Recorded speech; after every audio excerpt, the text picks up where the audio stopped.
I want their leader brought here. I want him brought to me. I want the revolution crushed. Sounds this bad boy.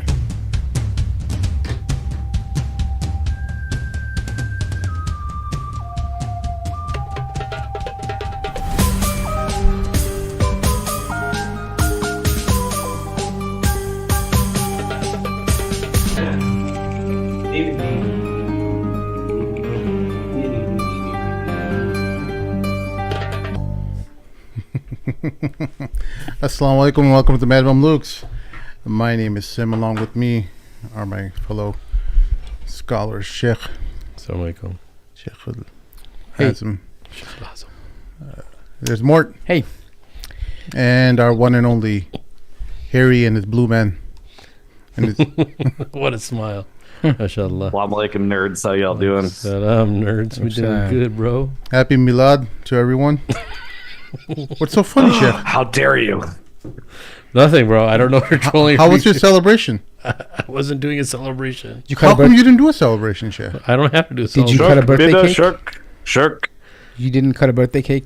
It has the Muhammad on it. Alhamdulillah. No, man. Oh. Can we talk about something Alhamdulillah. else? This is What's getting the- weird, bro. There's nothing You know, wrong I with saw that. some. You think it's befitting of the birth of Rasulullah to have a birthday cake and cut it in his name? Well, you know, some. I'm just asking because some brothers, in the subcontinent and elsewhere around the world, they do that kind of Yeah, stuff. I They have know. a parade They do and a lot of stuff, yeah. yeah. I'm just wondering if you had any kind of celebrations at your house. No. Do you do anything? well, No, I don't. I'm not going to celebrate with something the Fatimis originated, you know, so. Astaghfirullah. The Fatimi Shias are the first well, to there was originate one. There was one subcontinent brother who was like, "How do we put Muhammad on a cake and cut it?" Alhamdulillah. Look, bunch of goofballs, bro. Nothing better to do with their life, man. Anyways, yes. By the way, how was your ISNA trip, bro? Like, me and Mort, we were like, hey, dude. He sent in a message like, hey, you guys want to go to ISNA? And I said, I'm listening, ... And all of a sudden, Sim sends us a message. Hey, I'm at ISNA, guys. I see him posing with my relatives there. I was like, wait, what just happened, bro? Yeah. I've never been to Texas in my life. Totally blanked us. We're like, you guys It was All kind right, I of, asked him- adorable, though. No, I asked him like, "Hey, are we sponsored? Do we go on?" And like silence, radio, freaking silence. You know what it is, bro? Look, hold on. This is what it is, bro. He's embarrassed to be around us. Be honest, okay? He's so embarrassed to be seen with us in public. Imagine he's like, yes, I get a chance to go places and rock my Mad Mamluk shirt, and two of these goofballs are not with me. No, I mean, Hey, that's how I feel with my kids. I don't like Yeah, taking them everywhere. Speak for yourself. I mean, that may be you, but not me. yeah, it wasn't a company-sponsored Yeah. trip. It I know, I wasn't know. using. I probably wouldn't be able to go the, anyway. The Patreon donations that you guys are lovely contributors to. It was self-sponsored trip. And yeah, how was it? but How was it, though? Texas. How was Texas? It's a great city. Dallas is a great city. I would It's the best darn state in the union. What are you talking about? I think it's a fantastic city. Honestly, it's just incredible. I love the roads. I love the wow. overall infrastructure. Incredibly organized, clean. You'd think a state without income tax would be like all just messed up. It's just a really neat city, and there's like really far distances within like the Dallas Fort Worth area that you can commute within a half an hour, and because their highway system's so well connected, like it's just and you go pretty fast. You can drive the speed limit you want. You're not worried about cops all the time. It's insane. You're just zipping through in the left lane, slow people on the right, fast people on the left, and that's the rule. And Yeah, but- you do what you want. Don't forget though, like Dallas has a population of like 1 million people, like 1.2 million. It's a small place. No, it's not that. It's that it's a newer city than Chicago. No, understood. But I'm saying that even like Population-wise also. there are places that have like Chicago is a great grid system too, like for getting around, right? But it's just traffic is just different because you have all these people, right? So when you have less people in the area like that, it makes it easier to travel around. People go faster and slower. But then, generally speaking, places like Houston or down Texas and Florida, you can fly as fast as you want, even if there's traffic. Oh, the other time we went to ISNA, that was in Houston, right? Yeah, How different was Dallas from Houston? well, Houston so- wasn't... night and day. The convention, Houston's completely different. Houston's more like Chicago. Yeah. I see. Yeah, I remember Houston's a that. lot more like Chicago. Actually, I would say Houston is worse than Chicago. I'll tell you why. Not because of the weather or anything, but they don't have zoning laws the way we do in Chicago. So, for example, you can have a residential house, a strip mall, a factory, strip mall, right? And then like some Next to a strip club. yeah, it's just everything. And then literally, I went to visit the mosque in Houston. There's a masjid, and there's like a warehouse right behind it. There's a liquor store in front of it. There's a house next to it. Like no separation at all, zero. I mean, but again, I think in general though, for affordability and like bang for the buck, I've only been to Houston and Dallas, and amazing bang. I mean, dude, you can get like a 4,000 square foot home in Houston for like $350,000. Yeah, $400,000. And you know, it's still not that much more expensive in Dallas. Houston, I don't like because it's just really humid. It's right next to the ocean. Yeah. And it's like Karachi, bro. I can't breathe in that kind of environment. Dallas, I can handle desert, dry heat all day, any day. Yeah. That's why I love Dallas. I think it would be a great place for Muslims to immigrate to. I think it gives you the freedom. They actually, remember more when we were young, we had talked about how mosques should buy up properties and do self-funding. There are mosques over there doing that in Dallas. They bought up strip malls and they started when we were young, we were just talking about that, like, hey, I remember specifically sitting with you and we were just like, I don't know, just early 20s. Spitballing, yeah. We're just early 20s. We're just throwing out ideas back and forth. We're like, hey, mosques should just buy up land and rent them out. The self-sustaining model. And self-sustaining model, Yeah. so you don't have to worry about donations. Yeah. So- And they actually did that. You know what I think It's so happened? crazy. I think a lot of the people from areas like Chicago and populated areas who couldn't get like the boards to listen to them, they got older and they decided we're going to do our own community. And they took those ideas and they just did it themselves. Because Dallas is a younger community too. Like a lot of them, I know a lot of people from Chicago that moved to Dallas in the mid 2000s, right? Like they just left and they just wanted to move there Correct. and get away. And so they took the ideas of the big community and the things that we lacked here.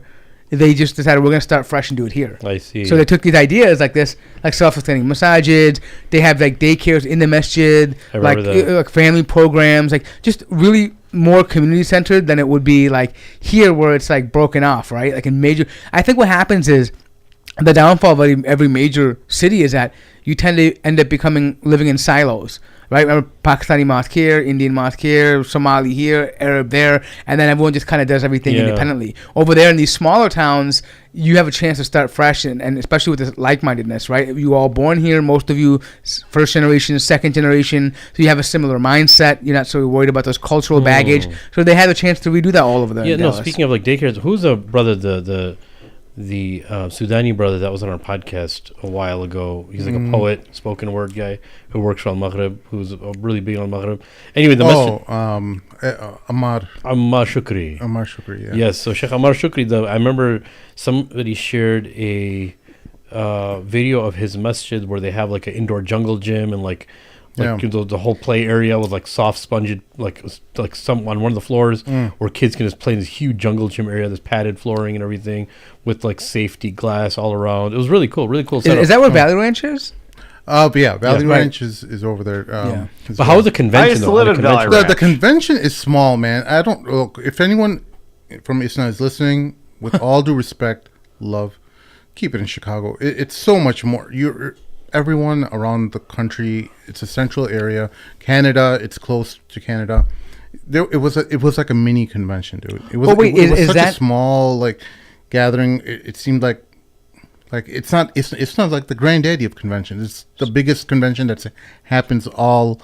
I wonder if they wanted Wait, something North like America. So Sim, wait, question: was that because of the location, or because ISNA is just dwindling in support? Like when No. people- I think it's the Because city's small. The city is 1 million, like you said, right? Yeah. And Chicago was 8 million or something, right? Yeah. Some ridiculous number. It's No, way in the more. Greater Land Chicago Greater is 9 million. Yeah. Yeah. But I mean, like Chicago City is like 3 million or something like that. Yeah. So anyway, Yeah. you're gonna have it's the center of the country. You're gonna have people from Toronto and everywhere. New York, it's not too far for anyone, and that's why you get a lot of more people. So they rented a small like building, a small like Hilton or Hyatt, I can't remember, but it's It wasn't. I would say it was like a half. Was it even? Was it like a convention center? Yeah, no, it was a convention center. It was a convention. Was it even packed or wasn't even packed? But like when you go to an ISNA bazaar, you see like how is the bazaar? You see like hustle and bustle. You see big Ikra marketplace, bookstore and all the big charity places. They have their big old banners, and you're hearing nasheed artists banging, and everything. But this was just kind of muted, okay, here's a... And then they're like charging like $25 to come inside. I'm like, you do realize this is not like a real bazaar. Like, first of all, like the idea of charging to come into a bazaar. It's stupid, right? It's stupid. Okay, $25 per person. Okay, let's just say me and my family go. So, and per day, by the way. Yeah. Or something like that. It's ridiculous. Wait, so your pass doesn't allow you to get in the bazaar? No, you can buy a regular pass. Okay. That will allow you in. Okay, all right. But I'm just saying, if you're just coming for the bazaar. All right, which most people do. And I was like, okay, $25 and then another like $30 for the next day or something like that. For the 3 days, it was like 70 some odd dollars. I'm like, it was just like ridiculous. Like, why would... You're taking away from money that I would be spending in the bazaar, right? It's like a vendor, and then you charge the vendors $2,000 to buy a booth over there or something like that, some ridiculous number. But you know what? You know what this is telling me? Honestly, it's just telling me that ISNA funds are drying up. I mean, because they've never charged for the bazaar before, right? And then, so the idea that they're going to a smaller place. I think they did. They did in the past, but then they stopped it. And then I think they thought it was probably strategy because in Chicago, there's so many people coming to the bazaar, they don't really have to charge that much. And now they don't know there's not going to be that many people, so they have to make up that money somehow. I know, it should be. They probably what thought I'm it was saying some is different that strategy. when you don't have a crowd, you need to get more people in. In Chicago, people are going to come no matter what because it's central, right? So you can charge them, right? You don't do the opposite way, right? It's a demand here in Chicago. But I think you're right though, because like I always say you're right. Like Chicago is a great place for conventions because don't forget, like driving into Texas from neighboring states is still a long drive, right? Like I mean, I think going from one corner of Texas to the other is like a 17-hour drive. Oh, it's ridiculous, right? Yeah. So I mean, Chicago, it's literally a 2-day drive to go from one end of Texas right. to the east part. You used to live in Valley Ranch, right? You used to live somewhere near there, right? I did. I lived in Valley Ranch. I mean, I'm originally from Waco, but Waco, David Koresh. Yeah, were you a Branch Davidian before? No, I wish I was. That'd be a really cool backstory. So my backstory is already super gangster, but you know what, Harry? We got to talk about that. I've been watching. Don't ask me how. The 2 times Harry was here, we talked about it, and you weren't here. Hold on, listen, dude. I've been watching so many. I got down a rabbit hole of David Koresh. And I am not sure the narrative that the media told us about David Koresh was right. Here we go. I swear to God, like this guy, was he crazy? Right. Yes. Was he out there? Yes. But that's an American, right? They have all these weird little cults and whatever. But he didn't. Was he conspiring to kill people? No.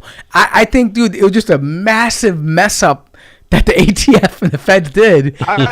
Listen, man, I've been trying to explain to both rednecks and Moose Plus Lambs in America for a very long time, even before I became a Moose Plus Lamb, that we are being psyops to hate each other. And I have said, and a lot of the wokester Muslims don't like it when I say this, the Civil War, while it was about slavery on the surface, was about a lot more than just slavery. Economics, man.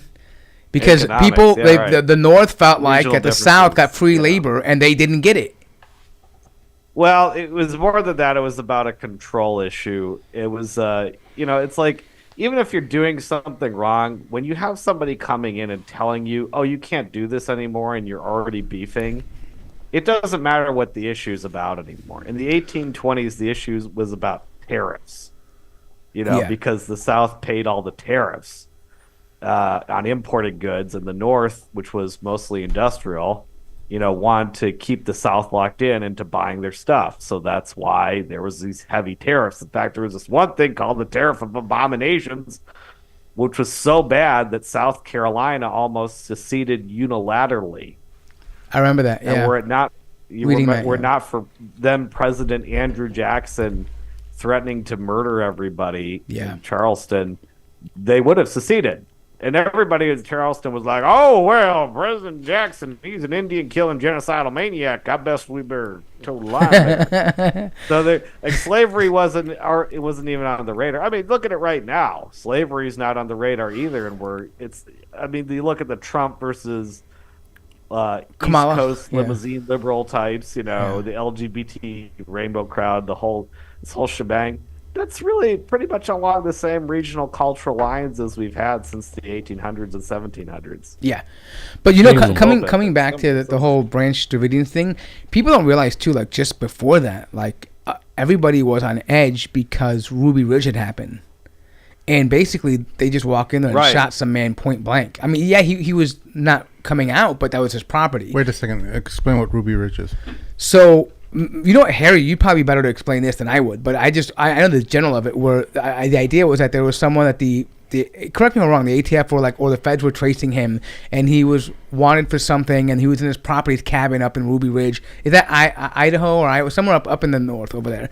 And they had him surrounded for days, and apparently someone had essentially mistook a signal, and they took a shot and they killed a man on his property when he was supposed to be coming out. Yeah, they did. Yeah, it was something like that. I mean, the point I was going on about the Civil War was that the reason I was bringing up all this stuff was because a lot of the propaganda that's been used against Arabs, whether it's Borat the movie or it's all this propaganda about they hate us for our freedom and Saddam Hussein just evil man, blah blah blah blah blah. A lot of this was already perfected during the Civil War. Oh, those people are racist. We're coming down there to liberate slaves. I mean, this is something that was really, historically, it was really ad hoc afterwards that this whole narrative of liberating the slaves came about. But you see how the American war machine has been able to use and demonize an entire group of people for years. And then they did it to the Arabs. And because they're so effective at propaganda, they got people in the South to go in the Midwest in the reunited post-Civil War America to eventually go along with this nonsense. You see what I'm saying? And that's why they're very good at what they do. And you can see it now in our popular discourses how people in the South and the Midwest, the red staters, are constantly played off against that evil Muslim, what's her name, from Minnesota, it's just it's the same game. Nothing's changed. Yeah, you're talking about Ilhan Omar. Similarities. Yeah. Ilhan Omar. We're really much more similar cultures than either one of us would like to admit. Yeah, I love that too because I don't know if you guys caught that, but you know how Trump has been talking about dogs and cats being eaten. Yeah. And then, me personally, I love it. I mean, I just love the banter that happens, right? Oh no, but it's for a purpose more because Trump is being called out by white nationalists, people who are in his corner, who were people who were anti-immigrant, they were anti illegal migrants and stuff. And they wanted to hear rhetoric from him about things that they're passionate about. And what they saw instead was at the Republican National Convention was this kumbaya of this black singer and all these other different types of amalgamation of what America is at the Republican National Convention. And they're like, what the hell is this? Yeah. This is not us. This is not what the Republican Party is about. This is what the Democrats were 5-10 years ago. Well, actually, I would say, I don't know about that Republican Party. I think it's the new age coming in because there's definitely a split among what the Republican Party is, right? The old neocon, old dogs are kind of being phased out.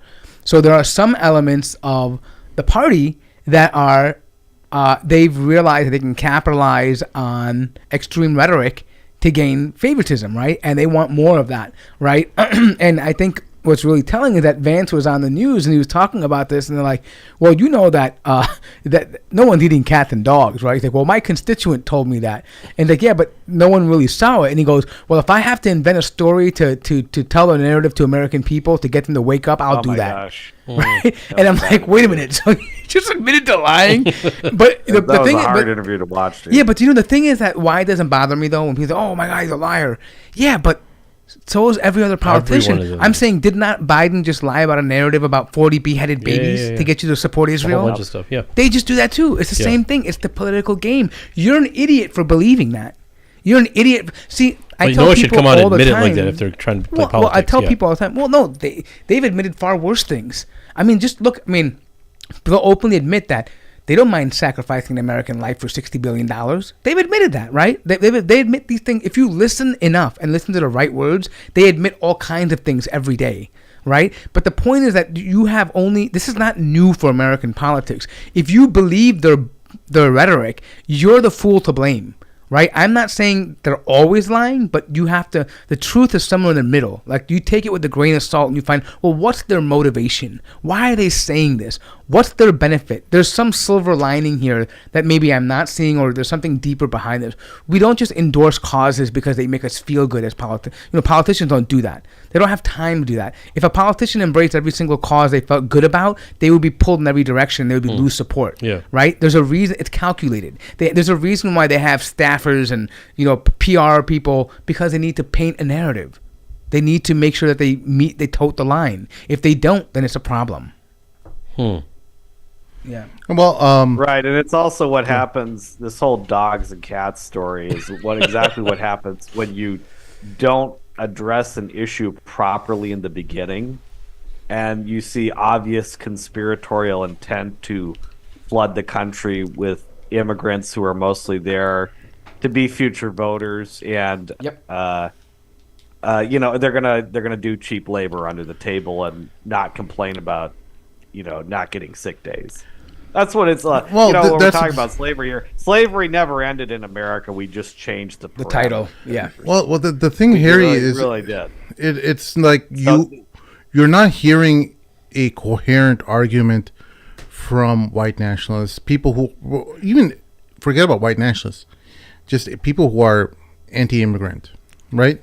You're hearing this kind of stuff like cats and dogs, just made up stuff. What I'm saying is that it's not just made up. It's not. It didn't. They knew it was a wrong story. They knew it was inaccurate, and they ran with it. That's more like what happened.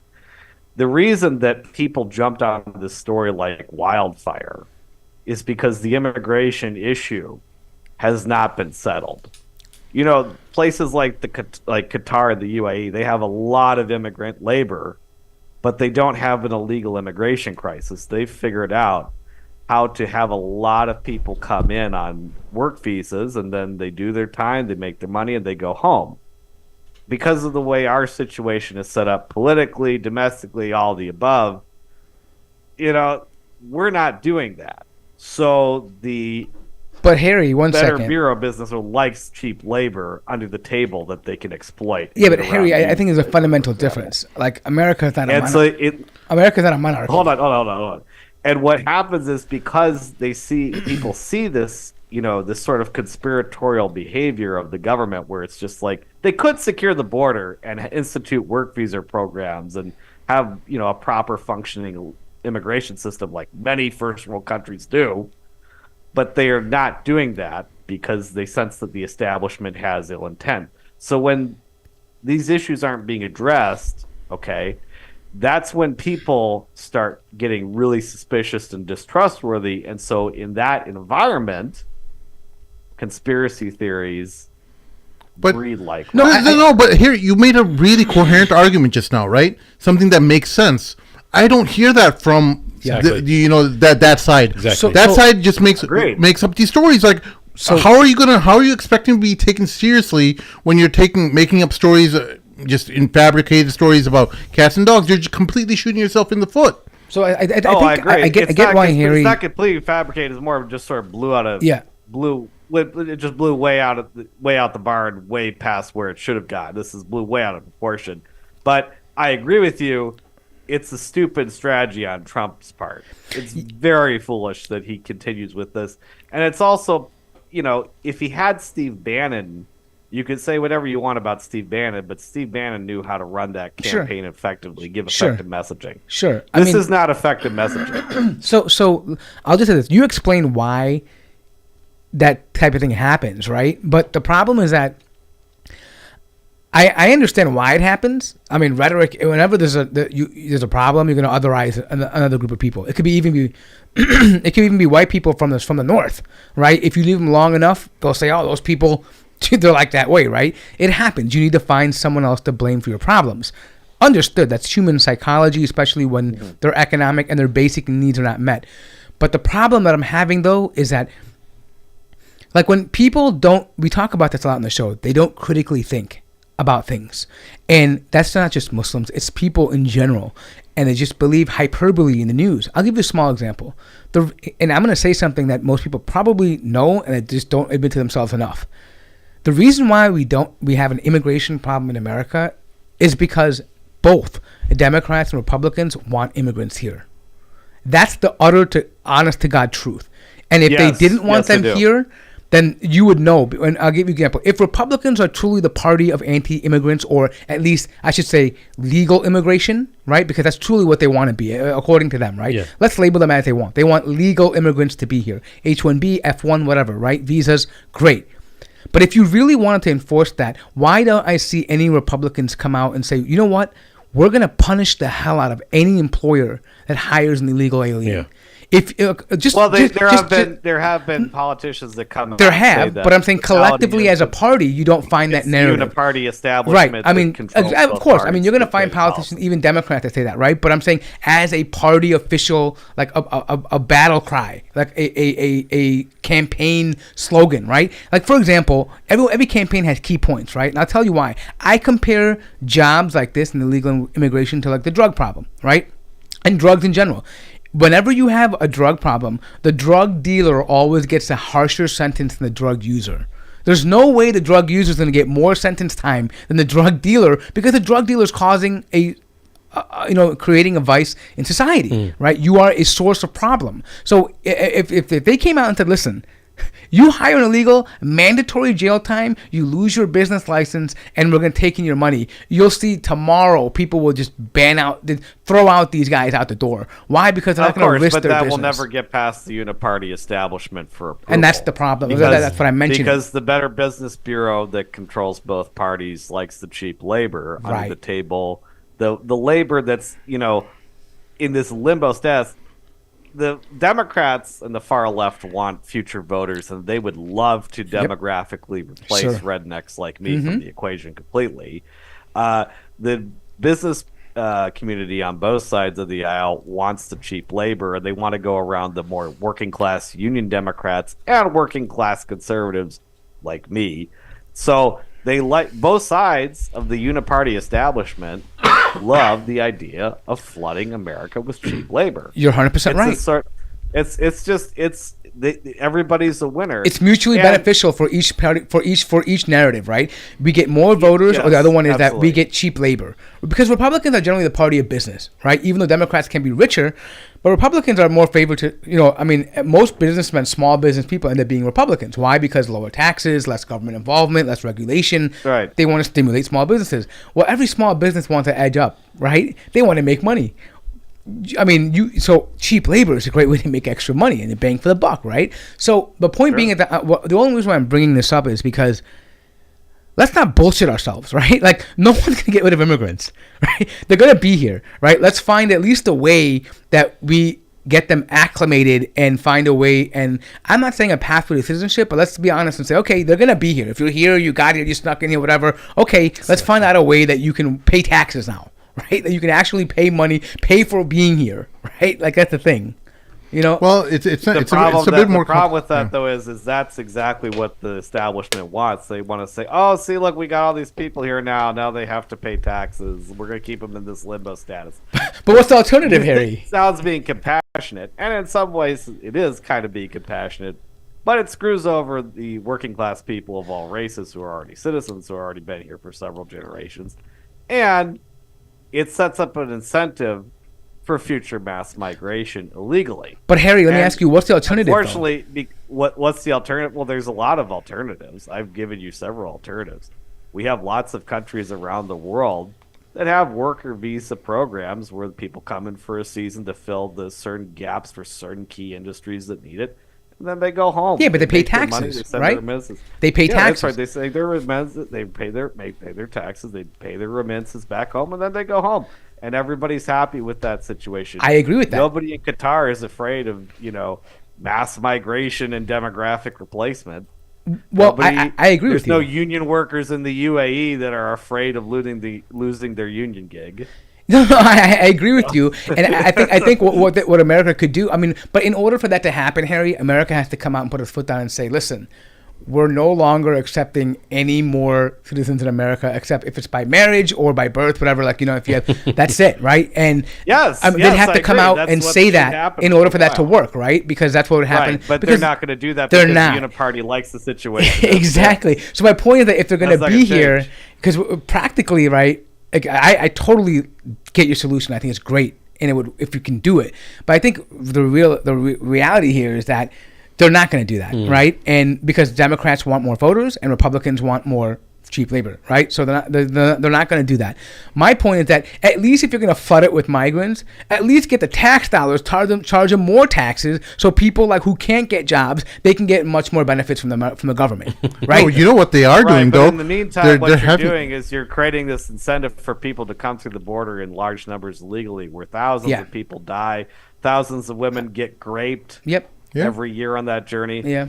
I don't think that's something we want to incentivize. You know what I they've think that's also something we need to incentivized, Harry, is because the recruitment numbers in the army are dwindling. Yeah. So they've created pathways of citizenship for Yep, I illegal saw that. migrants Yeah. to. Yeah, they're going to start- try to do So that. now it's There's actually data on it. though. I don't think illegals are going to sign up because illegals, even if they've done a lot of crazy, wild stuff, they've had this opportunity for a decade to do that, Yeah. and people aren't biting. Yeah, So I what mean, they does even that have say? gang People members. who came all the way, right? Yeah. Yeah, the people who came all the way up from freaking Guatemala and face almost certain death on parts of their journey to come to Texas illegally. Even they don't want to sign up and go fight Israel's war. What does that say? yeah. I think the military. I think we're at the point where even the military cannot be appealing to people who are here illegally. Well, I agree. Especially when there's so many good jobs for them to do here that don't require them to go fight and die in Ukraine or Right. Lebanon or wherever. Yeah. It's a mess, that man. might be- Yeah. It's a mess. It's a Yeah. mess. I mean, this is late stage Roman Empire. To your point about nothing's going to change. No, you're probably right. Nothing is probably going to change. It's just probably going to slowly grind and get worse. And it was a lovely empire while it lasted, but I think we're heading towards eventual dissolution one way or the other, Yeah. and it won't happen overnight. Yeah. I don't think mean, it'll happen as quickly as the Soviet Union fell, but I think we're going that direction.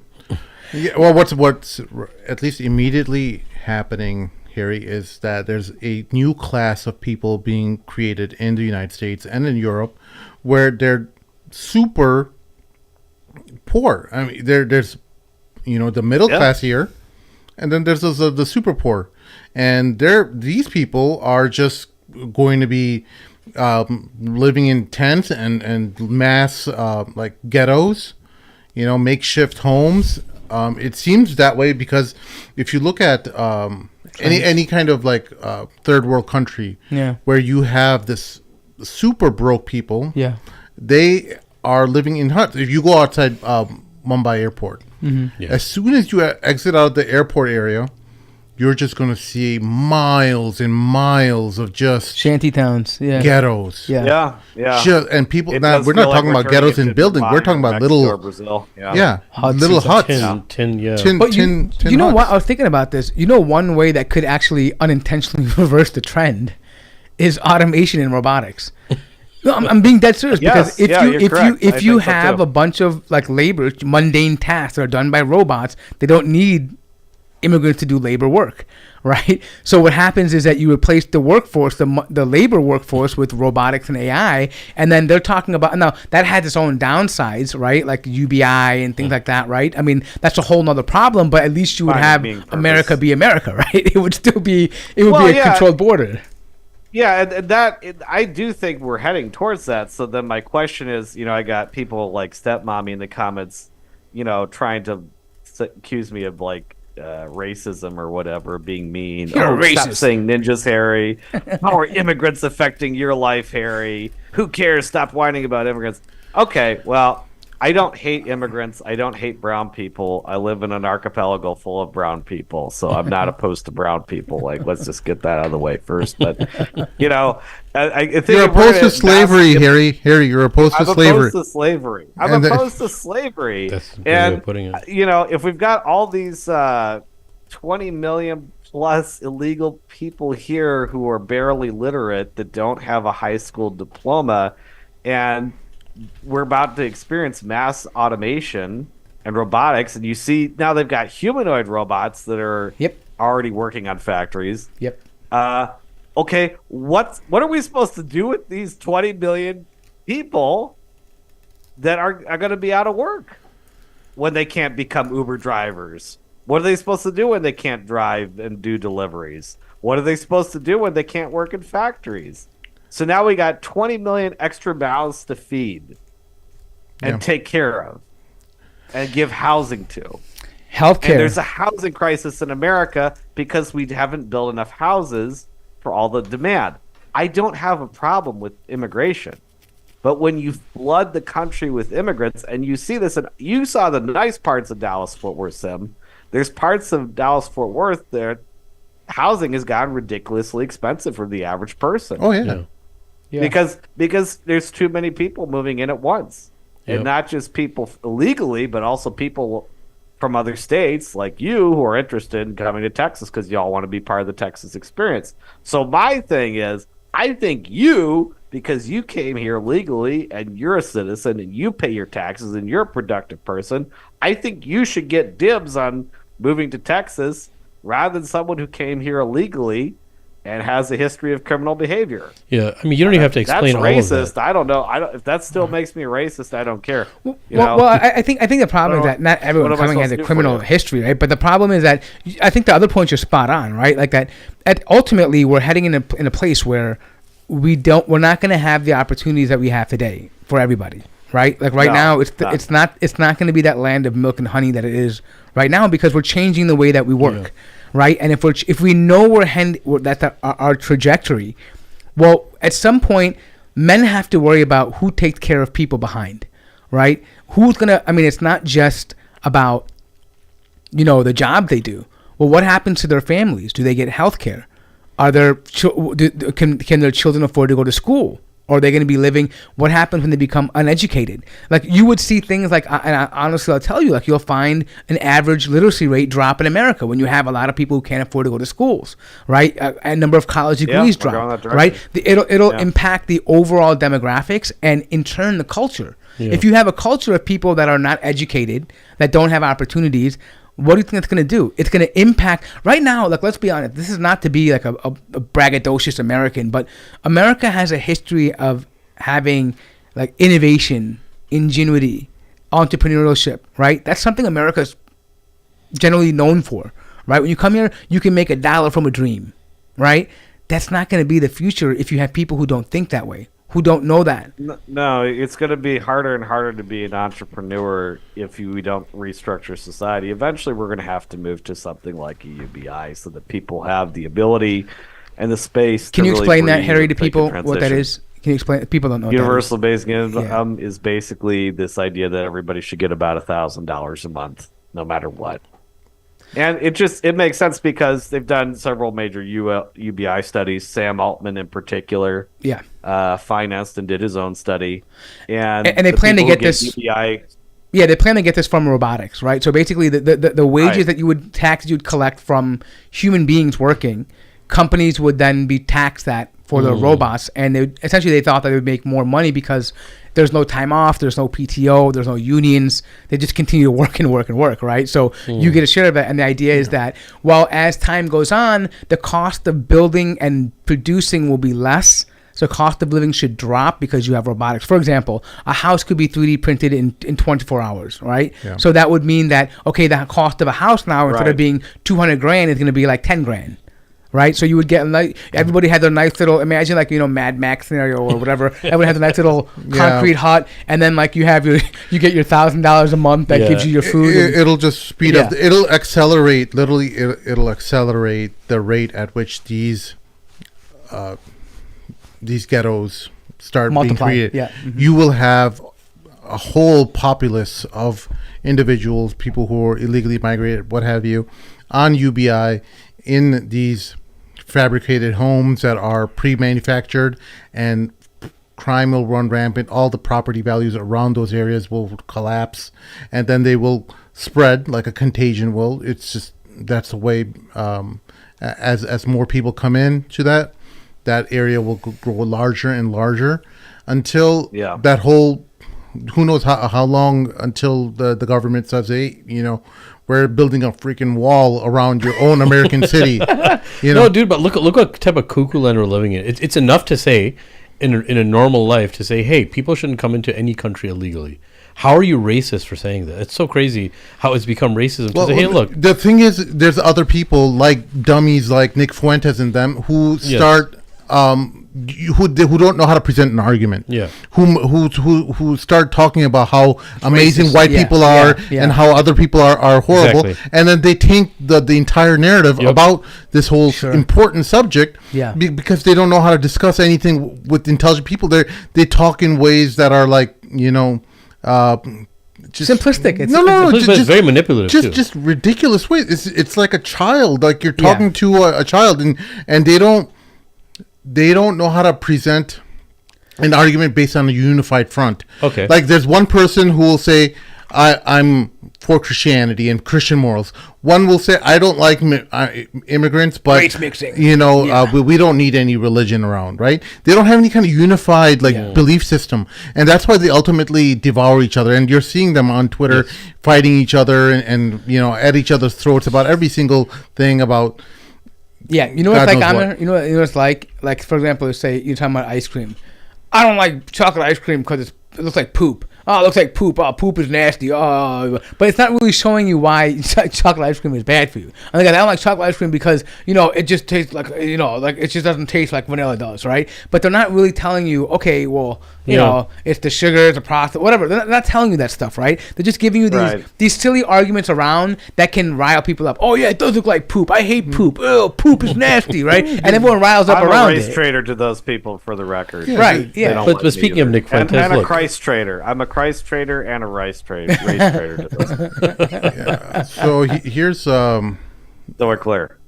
And while you're pulling that up, it's just interesting of what type of followers you attract. Look, if you have a loud enough a voice and you speak in a certain way and you research a demographic of people that are going to like what you have to say and rather love you, you have to say a few, you don't even have to be you don't have to make sense actually. And I think that's what these gentlemen are trying to say here. So here's Nick Fuentes' clip. There's some bad language here, so if you have kids, go ahead and mute your thing forward through this section. Why are kids watching this show anyway? I don't know. You should be in school. It's not their religion. It's not their civil. Take their opinion. Okay, here we go. Kids need to go to bed by now. And throw it in the fucking trash. You want to know why? They don't care about us. Time and again, you see these people, they don't care about us. It's not their people. It's not their blood. It's not their ancestors. It's not their religion. It's not their civilization. It's not their culture. They're not him. We're him. So don't expect these people to have any sympathy. They're indifferent. When white people are being genocided, you know what these fucking people say? They go, I guess you should have had more kids. That's me. I tweeted. I said the race that gave the world Greece and Rome, the race that gave the world Michelangelo and Da Vinci, Isaac Newton and Leibniz. The civilization that gave us rocket ships and literacy and the printing press, philosophy, everything good in the world that evangelized the world under Christianity, our race is dying. And you know what they say? Actually, the Chinese It's people your fault. You should have had more kid. What about the ancient Greeks were Christian? Okay, Yeah. interesting. The on, printing on. pressing is Keep inaccurate. going. Not only that. You are not gonna tell us we're white. I'd really like to make a couple comments Okay, on go Yeah, that. go ahead. I think we've heard enough. I mean, I want to say this one thing before I forget, but it's really important. And this is why I don't know if you remember about 8 months ago, I was getting into it with the group chat about certain individuals who are very pro mustache man. I said, listen, Moose plus Lamb brothers. I grew up with a Zionist Jew Nazi stepfather, so I understand why you don't like those people. But Hitler is not our boy. Okay, I get your frustration and pain, but Hitler, he literally had this thing called a swastika, and that's a pagan symbol. And Heinrich Himmler used to like, you're upset about freaking Haitians eating dogs and cats. Heinrich Himmler probably sacrificed dogs and cats so he could talk to demons because he was into the occult. So this is what Nick Fuentes is doing here. This is exactly why Nick Fuentes' arguments from Hitler don't apply to the United States, because Germany actually is a nation for the Germans. Okay, just like Sweden is a nation for the Swedes. Japan is an ethno-state for the Japanese. Okay, there's not a whole lot of people named Fuentes who signed the Declaration of Independence. Okay, He's part Mexican for our listeners. The definition of white is in America means White something completely Anglo-Saxon different. Protestant. I'm Irish Catholic. Oh, you're a traitor. Dude, they called you. They used to lynch you Irish-Scotch. people. I know I'm Irish Scotch mostly by background. Mostly, if I spin a cup, if I hot to it into a cup and get such 23andMe, I would be mostly Irish Scotch. There was a time not too long ago that Irish people were seen as the white ninjas of North America coming in here and immigrating. Actually, a lot of them were forced to breed with black people because they thought they would make these great slaves. They call them red bones, right? Because they would make these great slaves. Yeah, a lot of these terms like redneck, hillbillies, that was given to Irish people that were workers. I don't know. Yeah, because they brought that with them from Ireland, because they used to work in the hills and they had that kind of stuff, and they was given these nicknames and they would call them that. But Irish and Italians were third-rate citizens. Yeah. Because white meant white Anglo-Saxon Protestant. That was a white person to them. That's what a white person was. And most of these people are like, I'm proud of my white heritage in America now. And the Fuhrer, I really love this Hitler guy. He says a lot of things that make sense. It's like, No, You're not a despite white all person. despite all their IQ, you're not really a white because person. I mean, he's talking about how brilliant the white man was, and I'm like, okay, well, the white man, if you're just talking about the European continent, really just flourished in the past couple hundred years. Yeah. Before that, they were at each other's throats in wars, and even in 100 years ago, World War II and World War I happened, and that was part of their own internal conflicts that they had among each other. Right. And you've seen throughout history, other nations like the Mongols, the low IQ Mongols, just conquered vast regions of the earth, and they spread knowledge and civilization, despite all the killing and everything. But they did it. Yep. But with all your high IQ and all your philosophy and everything that you had, you spent hundreds and hundreds of millions of lives just fighting among each other, vying for power and ambition and struggle, and because the French didn't like the English, and they had Crusaders and the Protestants and the Catholics. Like for example, this is what I just wanted to bring this up real quick. It's so interesting because people talk about the Hagia Sophia, right? Oh, it's Christian land, right? Christian thing. No, actually, what happened is that the Orthodox, after the schism, they didn't believe that Catholics were real Christians, right? They had a very different idea behind it. So what happened was when the Catholic Crusaders came in and they kind of looted the Hagia Sophia, the Orthodox were like, oh, it's tainted land now. We can't. It's been it's been it's unclean. Yeah, it's desecrated. So they left it in a dilapidated state.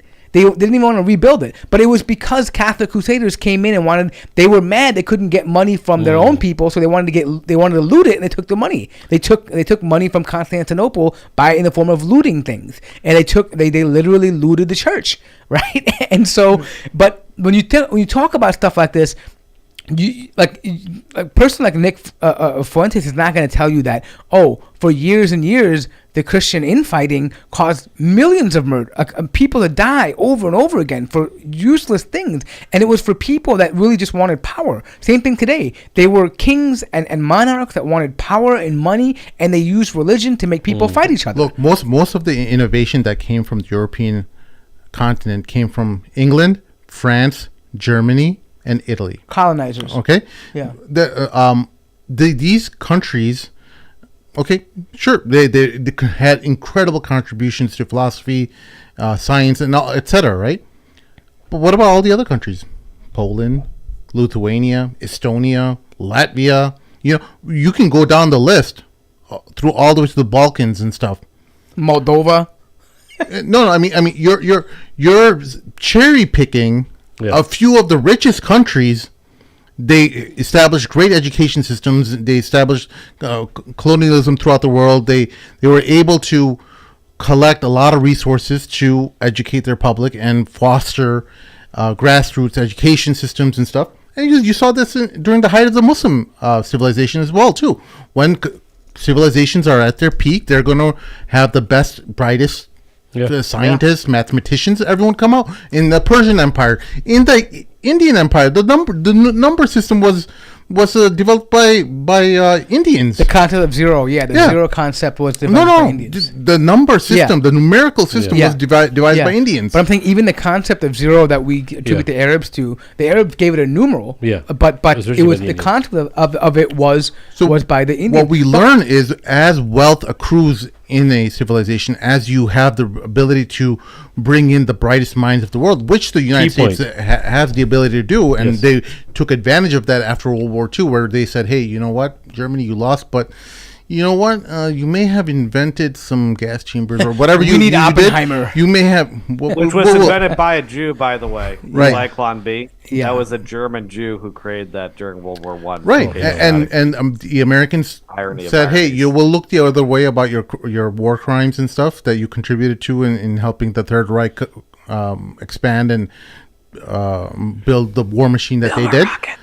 And they ended up using that technology, the same technology that helped build the V2 rocket, for example. Mm-hmm. The V2 rocket was the state of the art technology that no one in the world had ever seen. Yeah. And they took those scientists after the war and they brought them into this country, and they helped foster their military system exponentially. Now, I don't know how true this is, but even apparently, like the Blackbird that America was famously known for, like that type of plane was actually in the works under Nazi Germany, right? And they brought scientists who were working on that, and they designed it specifically for the Americans, right? They completed it here in America.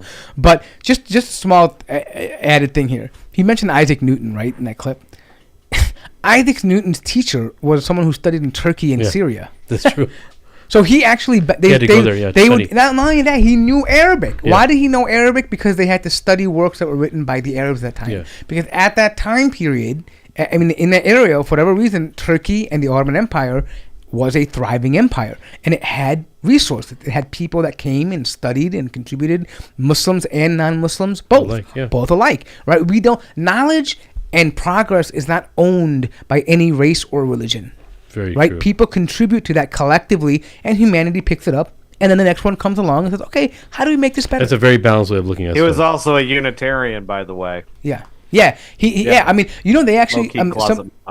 Well, people like Thomas Paine and John Locke, their influencers were called Mohammedan Christians. Yeah. Because they had this idea of separation, or the way of state should be like a three-party, the whole thing idea, and we talked about it on the show, right? And then even the taxation, they thought, hey, this is a great way of taxing, so they would call them the Muhammad. I think Mohammedan Christians. Yeah, Christians. That's what they call them. Mohammedan Christians. That's what they call But them. we got off on a very awesome tangent. This is a great tangent. Can we come back to the clip Yeah, and watch yeah, the rest of let it? me- Because there's a lot of things we can Yeah, talk there's about. just some really good stuff in this clip. I don't know if can you play it from the beginning, or you don't want to play it from the beginning. It's 7 minutes long, Okay, that's why I'm got it. trying to cut it down. Hang on. So what? Honestly, if you're not being called a white supremacist, you're a bitch. If you're a white person and you're not being called a white supremacist, you're a bitch. What if They you're are a Mexican pretend to be supremacists. white? They come here so arrogant with their pride in their religion. Here in our home, the civilization our ancestors built with their pride, and they're arrogant about their desert language and their desert religion. It's like Judaism for nigs is what it is. Wiping their ass. I love this. Brushing their teeth with sticks. No, rewind this part. This is awesome. This is awesome because he's doing dawah. This is what I want to talk about. This, but Yeah, but you know what I love about this? Real quick on the face value. Yeah. You can see how he's so threatened by Muslims. Oh, yeah. Like, it makes me, when I see that kind of clip, you know what it reminds me? It takes me back to 9/11 days where we wanted to be ever so more Muslim in public. yeah. You don't But like he's doing it? it for us. You don't like it? Great. Let me be more Muslim No, in public. he's showing Let us- me. No. I'm saying during 9/11, those time period, right? We were told that they don't like Muslims. Great. I started wearing my thobe in the street everywhere I went. I Yeah. grew my beard even longer than it was. Everything I did possible to show how Muslim I was, not because I was the most religious person, but because you don't like it. Yeah, no, but he's showing, and you can continue after this. He's showing that him and his people who are listening to him, his threshold is being broken, and that he is broken now, and he's being unhinged. broken. Yeah, He's like unhinged. Rabbi Shmuley and Yeah, Holy yeah. Shmuley losing his mind. Exactly like Shmuley. yes. Wiping their ass, brushing their teeth with sticks, massaging their testicles to get their piss out like the prophet did, and they come here in robes. And they talk about Islamophobia. Shut the fuck up. I don't care about Islamophobia. And calling us white supremacists. I can't take it serious. No, listen, this is really So good. white people got to tune that out. You know, listen, you don't have to hate these people. I don't hate them. I really don't. But I put them on mute. You know, that guy Daniel, I've met him. He's a nice guy. He's a smart guy. He doesn't give a shit about us. But he's whiter than you are. So I just put him on mute. When he starts telling us about our country and our people and lecturing us, well, you should have had more kids, I just put him on mute. He didn't say that. That was me. I said, why don't you worry about I your own texted him. people? Okay, why don't you worry about your own? This is sort of a family affair here. I just put him on mute. What? People like him, people like Sneako, whoever. Can When they pause got right here? something to I gotta say- say something as a white person, as a person of vanilla persuasion. It's a family Okay. affair. Tell us about your family, Harry. Yeah, that one. Okay. White families are broken in America. Tim, I think we were talking about this. We were talking about this the last time you picked me up from the Amtrak station in Chicago. A lot of white families don't talk to each other. A lot of white families, so true. mine included, we're all a bunch of basic white high school girls that are like, I'm just not talking to him anymore. We don't talk to each other. And like, we have, by the way, I have completely valid reason to not talk to my family right now, or some of my family members. I'm not going to go into details on that here. But guess what? Every other white family I know is like that. So when Nick Fuentes goes on and says the white family affair, I'm like, who is this white family that he's talking about? Like, I don't know what white fam he's mentioning. I don't do you know think- these people. Harry, do you think he's talking about what he envisioned as this nuclear white family, like in the 19? Because I feel like he still lives in this. No, in he's his talking head. about the white family, No, the whole he's talking country. about the white people as a white as a race. Yeah, no, But I again, understand this- that, but what this I'm thinking why, is that this is why Hitler doesn't make sense for America, because what Hitler was talking was about the Germanic race. Yeah. Okay, and that's why he included like the Swedes and the Norwegians and the Austrians as part of this greater Germanic people. What he said at least made sense. Okay, I don't agree with it, but at least it was coherent and it made sense. When Fuentes is talking about the white American, he's not talking about nuclear family from 50 years ago. He's talking about our family affair I mean, he's being a little bit facetious, but he's like talking about us as white people as a unified group in America, and we're not. The whole definition of white in America is a made-up definition that has constantly changed and evolved over time. I'm considered white now. Yeah. So Harry, question. I wasn't considered white, but now that I became Muslim, I have Fuentes followers on X, where I'm very popular. Follow me on X at Miss198. Thank you. But they come and they tell plug. me, you renounced your white card because you're a Muslim now. It's like, what? I thought I was part of the family. Oh, wait. Now you gonna treat me like, am I part of the family? You're the imam of the family. That's what you are. You're the imam of the family. Again. All right, bye. This is why I live here with the coconut Muslims in Indonesia. Bye. Yeah, but let me ask you something though. Do people like Nick Fuentes consider to be like, you know how they have this demographics of white Latinos, like for example European, like I mean some of them like Cubans they consider to be more white, or Argentinians to be more white, in they have because they have European origin.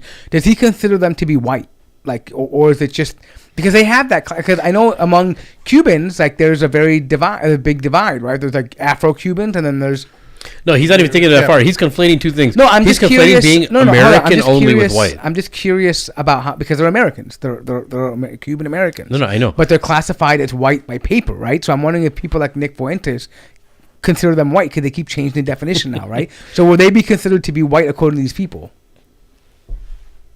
Nobody knows. You're gonna have to ask him. Well, That's a good question. Yeah, okay, that's a good question, because there's a lot of white Hispanics, and both left and right play with that. Yeah.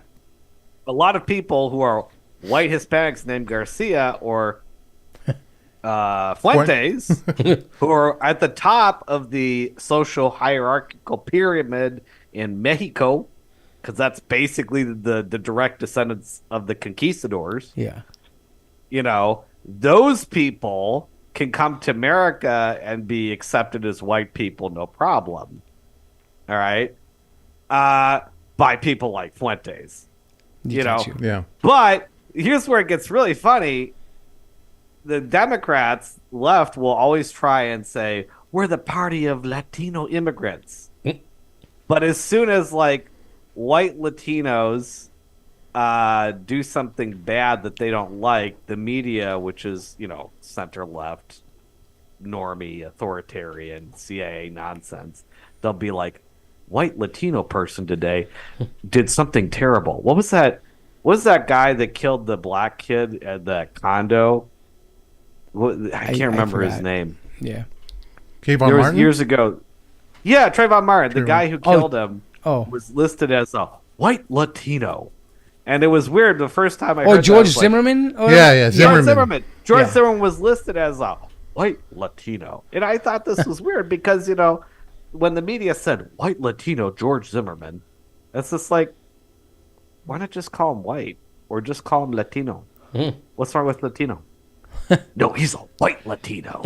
Which is, and so Fuentes is acting like this and the Gripers are acting like this because, and I've been trying to explain this to both sides, white people, white conservatives, people in the South, people in the Midwest are being demonized just as Arabs and Middle Easterners were demonized after 9/11. Candace Owens, I think, understands this very, very well. Yeah. Yeah. Fuentes doesn't get this. So honestly, I have to say I've been. We gotta get back to the clip. Yeah. Okay. About whites and white civilization, I just put them on mute. When they start to talk about white supremacy and Islamophobia, you're not going to tone police white people. No one did that. Well, hey, it's okay if you want to be corralled into a reservation and have civil rights as you become an ever-shrinking minority in the nation of your ancestors. But if you get too out of line, well, that's not nice and that's not appropriate. You're a white supremacist. Oh, I'm horrified. Yeah, every great white person ever was a white supremacist. Newsflash. No one called him a white supremacist. Every great man of history. He's doing a straw man. He's doing a straw man. No, because I know the thread he's referring to. It was myself, Daniel, and a whole bunch of other people nobody called him a white supremacist. He's just creating a straw man and trying to, because he's been completely refuted over and over again, and he's saying, "Oh, we cry about Islamophobia." Nobody said anything about Islamophobia, and he's just trying to take these liberal talking points about Islamophobia and trying to say that this is what. No, but he's we're trying to talking play about. this white supremacist card now and everything. Well, I think he actually wants to call himself that because he feels more white saying he it. does. Like, oh yes, I'm a Sounds white. You like think It's like Julius Caesar wasn't a white supremacist? Do you think that George Washington wasn't a white supremacist? What? They didn't call themselves white. They called themselves Roman. And they were Italian. Italians weren't considered white when they immigrated to the United States. Nope. actually the largest lynching, the largest public lynching in America was done to Italians. Yeah. Yeah, exactly. Do you think that the masters of the Renaissance, you think they weren't white supremacists? And people say, well, they were Enlightenment liberals. You think they envisioned living in harmony and equality with these other people? I don't think so. Oh my god. And I'm not saying I'm a white supremacist, but I don't care if they call me one. Whites are great. Whites are a great race. How about a little appreciation? Everyone else can talk about how great they are. And we all know it. They're all chauvinists. They're all supremacists. They extol the supremacy of their culture and their people and their race. This is such a feminine mindset. Like it's so unbecoming of someone who is actually great, you know? Yeah. Like imagine like Habib saying, "Who's talking about me being so great?" Like it's so like unbecoming, right? Of someone who's actually great. Right. You know, you don't need other people to validation. to shower you with validation and praise and tell you how great you are. You know you're great. Yeah. You know, and that was the cool thing I liked about white people was that you could say cracker and all kinds of other stuff to them, and they would just bounce the other way. They just laugh it off because they knew, like, hey, you know what? We're in a privileged situation where we have a lot going for us. Take the option of being born as a. Nobody would complain, would they? Huh? Yeah, I bet people in the comment section would shut their pie holes, wouldn't they? Yeah. But they would. All right, let's go. Hey, You Sam, ask them what time of day it is, and they'll tell you, as the prophets, I'm picking peace on be white upon him, said, as the Quran says. Okay. I asked what time it was, pal. So let's stop the shit. China, they're supremacists. Muslims are supremacists. Africans can't stop telling us how they invented everything. No, they don't. And it's okay because it's not true. You know, when they say they built the pyramids and invented everything, no one cares because we know it's not true. Oh, yeah. Okay. Built the pyramids up. Okay, you're talking about Black Aliens Panther. So invented no, the white pyramids, people damn need to it. take a Get it little right. more You're pride talking in about who a- we are. No, he's actually talking about we a can't segment let of black people that supremacists, have like no Tate affection people. for us. They have no affinity with us. We can't let them draw a line around what we're able to say about our own people. Oh, well, you're a white supremacist now. Sorry, bud. We don't want mud eaters in our country. Try not being a Hey, cannibal. Try not. You know, Hold on, he Bob, is Bob, funny Bob, though. Bob, He's He's funny. You know, I Hold have on, to I say got that it. he's a I got funny dude. He's just so stupid. Like it's like people say like dumb stuff. You'll always have like some family member will have all kinds of things like Opinions, organized and opinions, and Yeah. they're just like talking, and you're just like laughing. But Sarcasm comedy. It's completely no, it's completely uninformed. But they're like made sense of the world through whatever little information Right. they have. Like no, the funnier part about it is the rant. Yeah. Right? Like the insult. Like for me, he can insult Muslims, and I'll be honest with you, I just laugh because I'm Yeah. like, honestly, when I see a guy like this is the face of your movement. Like this is This is the kind of people- ideologue. Yeah. Then I'm not worried about anything. Like you're gonna die off the way it is. Like Yeah. I mean, look, I'll be honest. Yeah. And let me just say one thing here. When Okay, someone go spends ahead. that much time on me, I feel good. Yeah, I'm like, yeah. I'm winning, baby. Like I got it in the bag. Like go ahead. I'm living rent free. We're making money. We got homes. We're in third generations. Bye. I mean, I'm just saying. I'll just say that just to bother you, right? Because it's not bothering me at all. Like and so when I see that, I'm like, yo, this is a defeated man. This is. I'll tell you, what, and I'll give it to you, Harry. Here, I just want to say this. When I see someone like this, I see somebody that couldn't achieve his dreams doing it the regular way, and he's just bitter at the world, and he's now using this white race to be the reason why he couldn't do anything, and why he's always being kicked down in the mud because he doesn't have he didn't make it out, right? And so now he's found this niche where he gets to rant about being white, and he makes money from it now, so he's got to keep up with it, right? And that's how I look at this, right? He's not like, I don't even think he believes half the stuff he says. That's a possibility. It's just because he's. I think he maker. does. You think Yeah. You can't be a Mexican and half Mexican, half white, and believe that. He's drank his Kool-Aid, dude. I'll tell you why he's drank his Kool-Aid. Okay, here we go. All right. Yeah, go ahead. Sorry, man. I'm not normally this enthused, but this has got me really fired up today. Go ahead. It really has. This has really got me fired because it's so ridiculous. So the whole thing about race in America is absurd on its face because these are all complete up, made up designations. The designations, all right? And black people are no different. So when Nick Fuentes is complaining about black people and black identitarianism, he's doing the same thing but for white folks. Black Americans are not African. They are a mix of black people from all over Africa who cannot trace their roots. Why can't they trace their roots? Because they were defeated in tribal warfare by other black people and sold to WASPs, not people named Fuentes, or maybe sometimes Fuentes, and then sold to people who were WASP in America as slaves. All right? Black people and white people over the centuries, intermarriage, some of it, consensual, some of it not, created basically a different group of folks. So black people in America, I don't know if anyone's noticed this, do not look like people from Sudan or Ethiopia. Black Americans look like a mixture of black and white genes. But if you talk to black identitarians, who are basically the black version of Nick Fuentes, what do they always say? Oh, we were kings and queens back in Africa, and we're Africans, and we can go back anytime, and maybe we should just go back to Africa and reclaim our heritage. And then they go back to Africa, okay? And then it's like... And then you have Liberia. And then black people are like, who are these people from America? What are they doing here? Yeah. Why are you gay? Why are you confused about who you are? Why are you gay? That was awesome. You are American. I just saw that African. clip yesterday.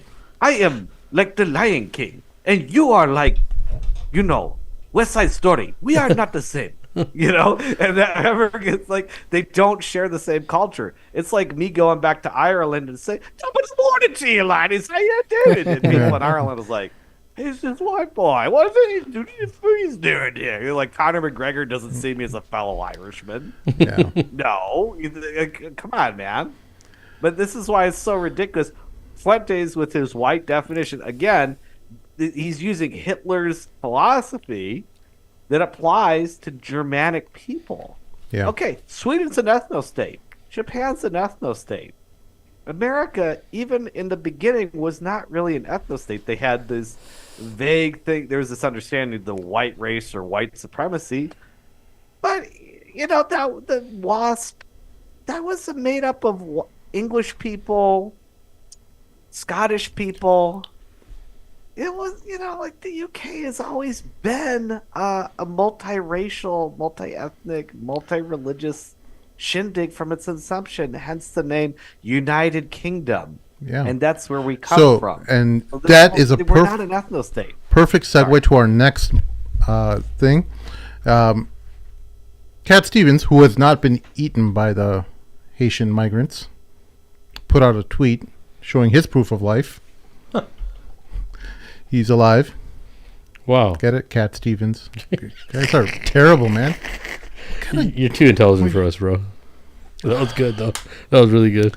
So he put out a picture recently of him with a couple other white scholars. He just visited the first eco-friendly mosque in Europe, established by British Muslim convert Professor Timothy Winter in Cambridge. We were joined by Paul Keeler, another brilliant star of knowledge and esteemed British Muslim. It was an enriching meeting which presents a more indigenous face of Islam in this country, more than is normally seen or reported. So naturally, people lost their minds about this, which I didn't. I thought it was pretty cool. Like, okay, three white Muslim guys posing and showing a different side of Islam in Europe, and I thought it was pretty cool. Like, he put out that picture, and people in the comments and Lost their across, they're marbles. like, "Oh, you're not indigenous. You're not the representation of what the country's all about." And and he wasn't saying that. He's just saying that it's just basically a different side of the white-looking side of the UK, and he just put a picture up with two other esteemed colleagues, academic colleagues who are, really behind a lot of the efforts that are being done in expanding Islam in UK, or at least the knowledge of Islam and the dialogue that's happening with white nationalists and other areas that require some kind of conversation to happen, and it needs to happen with white Muslims. A lot of times these conversations can't happen, no matter how intelligent you are and how well thought out your arguments are. Sometimes it just requires, at least when it comes to white nationalists and stuff, and some of these far right groups, you need to have that same face hikmah. It's wisdom. to have that kind of interaction. And so naturally people lost their minds, and it was just unfortunate to see that That sucks. someone who's as sweet as Cat Stevens can also be skewered online. And it's I always tell people, if you're going to be online, That is why I'm going to keep saying ninja. 'Cause no matter what if I'm you're gonna going to do, be it's gonna online, that. if you're going to give your thoughts and commentary, you can't be thin-skinned. You got to be able to handle the heat. You guys, you see a side of us where we're having conversations over here, but then there's another side where we get comments and feedback, and your nose looked funny, or you're just stupid stuff. Sometimes it's thought out arguments, but a lot of times it's just like really dumb stuff, like, you look How are at you the way three they brown talk, guys gonna talk about this? he sounds nasally, I can't tell this guy apart from another, and you just keep hearing it all the time, right? And you have to build a really tough, thick skin from the outset, and it's not very natural to human behavior to do that. And so sometimes you see people crumbling online, having meltdowns and posting incoherent rants about, like, dude, I had no idea what was going on, but thank you for informing me about the entire mess that's happening in your head, and you further made yourself look utterly crazy. It's rough, yeah. Otherwise, your body of work, when you look at it, you look at someone, you're like, oh, this person is, the contributions they've made to Dawa or academia or what have you, they're like, oh, this is someone legitimate. And then you see incoherent rambling, and you're like, whatever I thought about you, I gotta question whatever I read, because you look like you're a person falling apart. You're like you're hanging on to your sanity by threads. No, but I'm glad you're mentioning that, is because people have to know themselves. If you know yourself and you're going to be obsessive about certain things, just don't read comments, bro.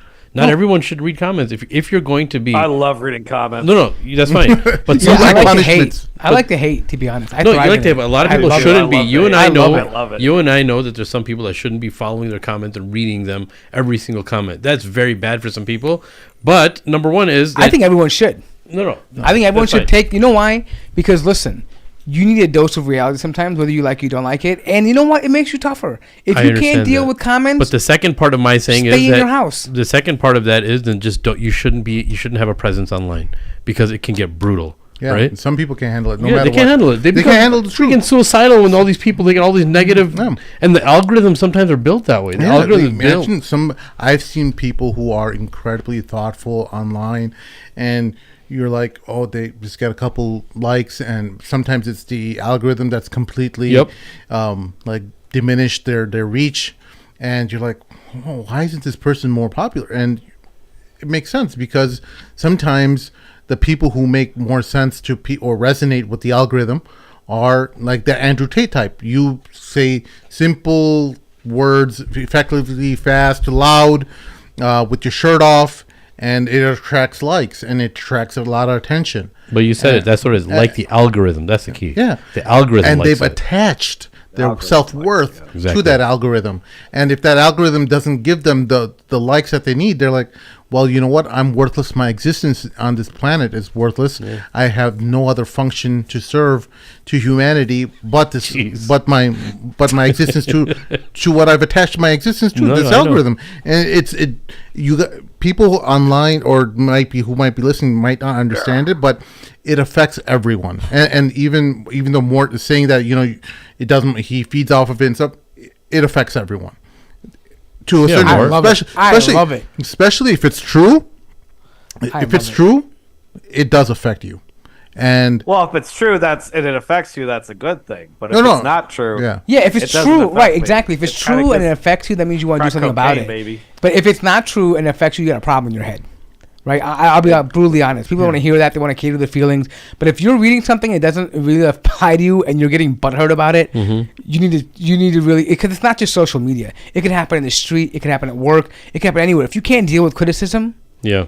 that's just I get it. Like, look, Or your what I'm dysfunctional, saying is this. disjointed Like, white family. of course, nobody wants to sit there and just read stuff about them all day long, right? But I'm saying if you don't have this discipline enough to say, all right, cool, I read some comments, cool, you don't like it, all right, cool, and turn it off, right? But to the point where you can't turn it off and you just have to read it over and again and start responding to everybody on there and sitting there all day long responding, that's a you problem. Yeah, yeah. No, You know look, what, but yeah, unfortunately, a majority. I think we should move on to the next topic. But unfortunately, a majority of people are not like that. People who are very, very everyone's carrying a cell phone in their pocket, and those people who have an online presence. For them, this, like Sim said, this becomes their self-worth for them. I'm not talking about for you, but for a lot of people. I met a lot of people like that who just stopped posting stuff on Instagram because a few people made fun of them. They don't like the thing they were talking about, whatever. They didn't get the likes that they wanted. Are they the same people that say, I'm leaving social media, I'm not posting anymore, and they leave? That's a cry for attention. Maybe. and then they come back 6 months later. Yeah, Yeah. that's what I'm saying. It's not real. always come back. It's To not. It's because they didn't get what they wanted because they're depending on it. And this is what I'm saying. It's a you problem. It's not me. Whenever people say I'm leaving social, I never say, oh, that's so sad. I never say that. I'm like, I just ignore it. I'm like, you idiot. It's a cry for attention. I'm just going to ignore you on purpose. You idiot. Hey, what about if we can No, jump? a lot of times what Mort's saying is right because sometimes they've been thoroughly debunked. They can't respond to arguments. Or, sometimes there is room for discussion or dialogue, and sometimes it just gets too much. Sometimes you have formed a response, and it's just not resonating enough, and it maybe it needs more craft, or maybe it needs to be written down. Whatever it is, whatever vague language you put out there. Sometimes this happens to imams and stuff like that. Some kind of vague messaging, something that wasn't clear enough. You got into some sticky situations and you didn't clarify. Well, you put yourself in that situation too. You have to realize that. Yeah. You may have had the purest of intentions. No one's calling you a hypocrite. Well, some people online will definitely call you a hypocrite, but you know yourself that you're not a hypocrite. So sometimes it requires you to humble yourself and explain, like, hey, look, it looks really bad, but this is what I was thinking to do.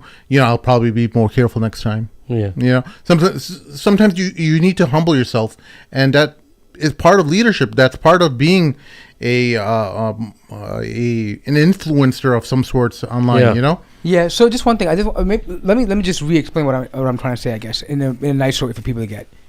Manage your expectations. Social media is not there to give you all your daps and pumps up and say, yeah, you're the greatest person in the world. Social media is there for people just to vomit on the internet. All right? That's what social media is for. Okay. People are just vomiting all over the internet, and sometimes you get some vomit on you, sometimes you vomit on people, right? But just leave it at that. All right. When I tweet something or when I do these podcasts, I never go back and start scouring through tweet or who liked my tweet, who didn't like it, or how many views my TikTok get. Or I just do it because I felt like doing it. Right. I just let it go. I'm not saying it's not healthy to check it. Yeah, people want to see what they're doing. Great. Look, but don't let it be like. Don't let it. I'm just saying, manage your expectation. I think if you make a career out of it, you have to. Yeah. Right. If your career is building a persona on TikTok or Instagram or what have you, and you're not getting likes, maybe because your content is trash, and you need to reflect, because the algorithm will say, like, hey, your content is not resonating with your audience. There might be multiple reasons for that. Sometimes it's not regular enough. Sometimes the quality is not good. Sometimes it's just, in your mind, it sounds intelligent, but it's just not connecting with the listener. Sometimes your brand identity doesn't match the listener base. Sometimes people ask us, like, oh, how come you guys aren't at the Muhammad Hijab level? You've been around for so long. And I'm like, we are, our audience is a sliver of the Muslim population in the West, meaning we don't go for the super hardcore religious people. We're not in the debate and apologetics world, you know. We're not in that world. So we talk about freaking aliens, dude. like what do you want? Like we're not gonna resonate with the large swath and of Sim has a guitar in the background, okay? Yeah. We're also very nuanced people who try to find the truth. Yeah. And people don't like doing that. People don't like sifting through information. People like tribalism, and they like being right, and they like seeing our team dunking on the other team. Yeah, especially like the Team America. That's what people like, man. It was so like easy, that. Harry. It was so easy in the early days of the show, where we were kind of drifting towards this anti-feminist type of show, and you saw the likes coming in, and everyone just like the algorithm rewarding you because of all the single brain cell morons who hate women. Women to go back in the Yeah, kitchen. go in the kitchen. Put that in the combine. They were know, really that like first pumping, girl, and you wanna like, and I kind of felt it, and I thank God I put myself in check. I'm like, hey, you're getting a lot of views for this. You should start maybe putting out more anti-feminist stuff. And then, you know, I realized, like, that's not me, though. That's not who we are. Right when we saw that, we self-corrected. We started saying, okay, fine, we dog on some women. Now we're going to dog on you useless men, right? And then when that started happening, the truth got real for some people, and they just clicked off because they didn't like the fact that you're not earning enough money, you're not man enough for your household. Like, that hurt a lot of people, right? Even though I tell you, hey, if you're making that kind of money and you're complaining, you're a loser. Right, I'll just say that right now. Like, if you've exhausted, and we'll say things like that, right? Because we wanted to center the conversation. Because in this world, in this day and age, Muslims can't afford to be, to have an coddled, a biased view. We can't afford to just be, pulled in one direction. We're in a position now where we have to see things for as they are and call it as it is, because we've been led blind by the blind for too long. Heck yeah. Right? They're pulling you to the right. There's someone is saying be in the red pill. Someone is saying be a feminist. Someone's saying be a Republican. Someone's saying be a Democrat. Yeah, someone's being a top G. Someone's saying be all you can be. Like, it's just so many different things. Everything but be a Muslim. Yeah. Everything but be a Muslim with real view that thinks for themselves. So Top G, speaking of that, Sneako and Top G were at each other's throat earlier this week. Sneako, Top G was Andrew Tate said something about how he could take Sneako down anytime. I think the whole thing started off with them disagreeing about white supremacy, or Tate said something about how white supremacists, how everything is about race. He said white supremacists are right. Yeah, like race is everything. Yeah, he's like, I'm half black and I'm half white, and I can turn on either my white side or my black side, and race is real. No, race is everything, he said. No, but he also put something about race being real, meaning how he can turn up his black side and his white side when he wants to. And that's fine. And I think what Sneako took issue to was like saying that, hey, you're a Muslim, and he started like talking about how... It's funny how Sneako's saying that. Yeah. Sneako who has been a protege. He was kind of... I think he came out of the gaming world, right? And then he became like big. I don't know his background that well. Yeah. He used to make fun of Muslims a lot, too. He was a streamer for many, many years. Yeah, a gaming streamer for many years. And then he became this big personality. And then he was following the whole Red Pill crowd with Andrew Tate and them. It kind of became his protege. And then he became Muslim. And then later on, I think Andrew Tate became Muslim after Sneako. I think before. Right. Something like that. Yeah. They were around the same time. Around the same time. Yeah, it was within real close. So, I don't know. Tate went crazy on him, saying that I can end your career, or I can end you, blah blah blah. And like Sneako's like, I'm not even talking about anything related to ending you or anything. I'm the one who defended you when all these allegations came out. And so it was just interesting to see, Yeah. Sneako actually talking about what Islamic beliefs are. And so I'm going to go ahead and play the clip for you guys. Go ahead, Harry. You were about to say something? Yeah, what Islam actually is, the green pill versus the red pill or the blue pill. Islam is the green pill. And that's part of the problem. If you're trying to be a true Muslim, which despite all my jackassery, I am actually trying to be a real Muslim. I want to assure the audience. Like, You're a Trojan horse. Stop it. Munafik! Munafik. I love white people. Munafik. It's so cute. But it's like, the longer I'm Muslim, the more I see I become conservative in some ways more so and more liberal in other ways. And I'm using those terms loosely because the red pill and the blue pill don't really fit with Islam. Islam is the green pill, which is a hybrid of both those things. Whereas feminism and red pill, etc., doesn't matter. Yeah. Yeah, here we go.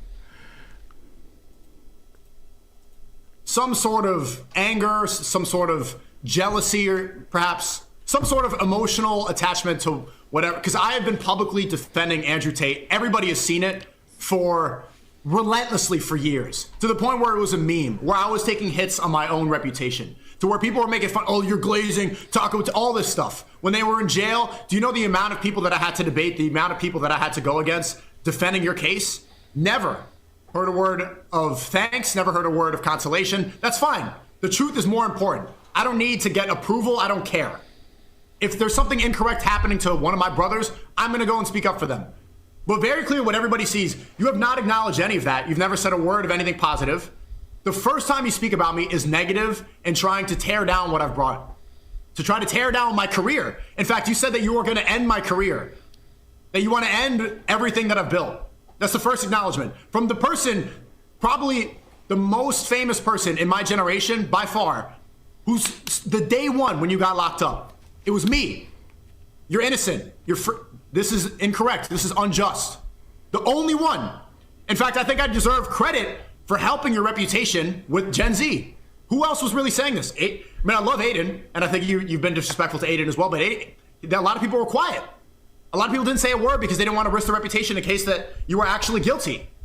But I was there. And then the first time you say anything is, you're gay, I stopped talking to you for a reason. People see through this. People see through this. It doesn't bother me. It doesn't bother my community, the audience. But people are going to see through this, and it's going to damage your reputation as the beacon of truth, the beacon of masculinity. You're like, what? Wait, what about brotherhood? What about loyalty?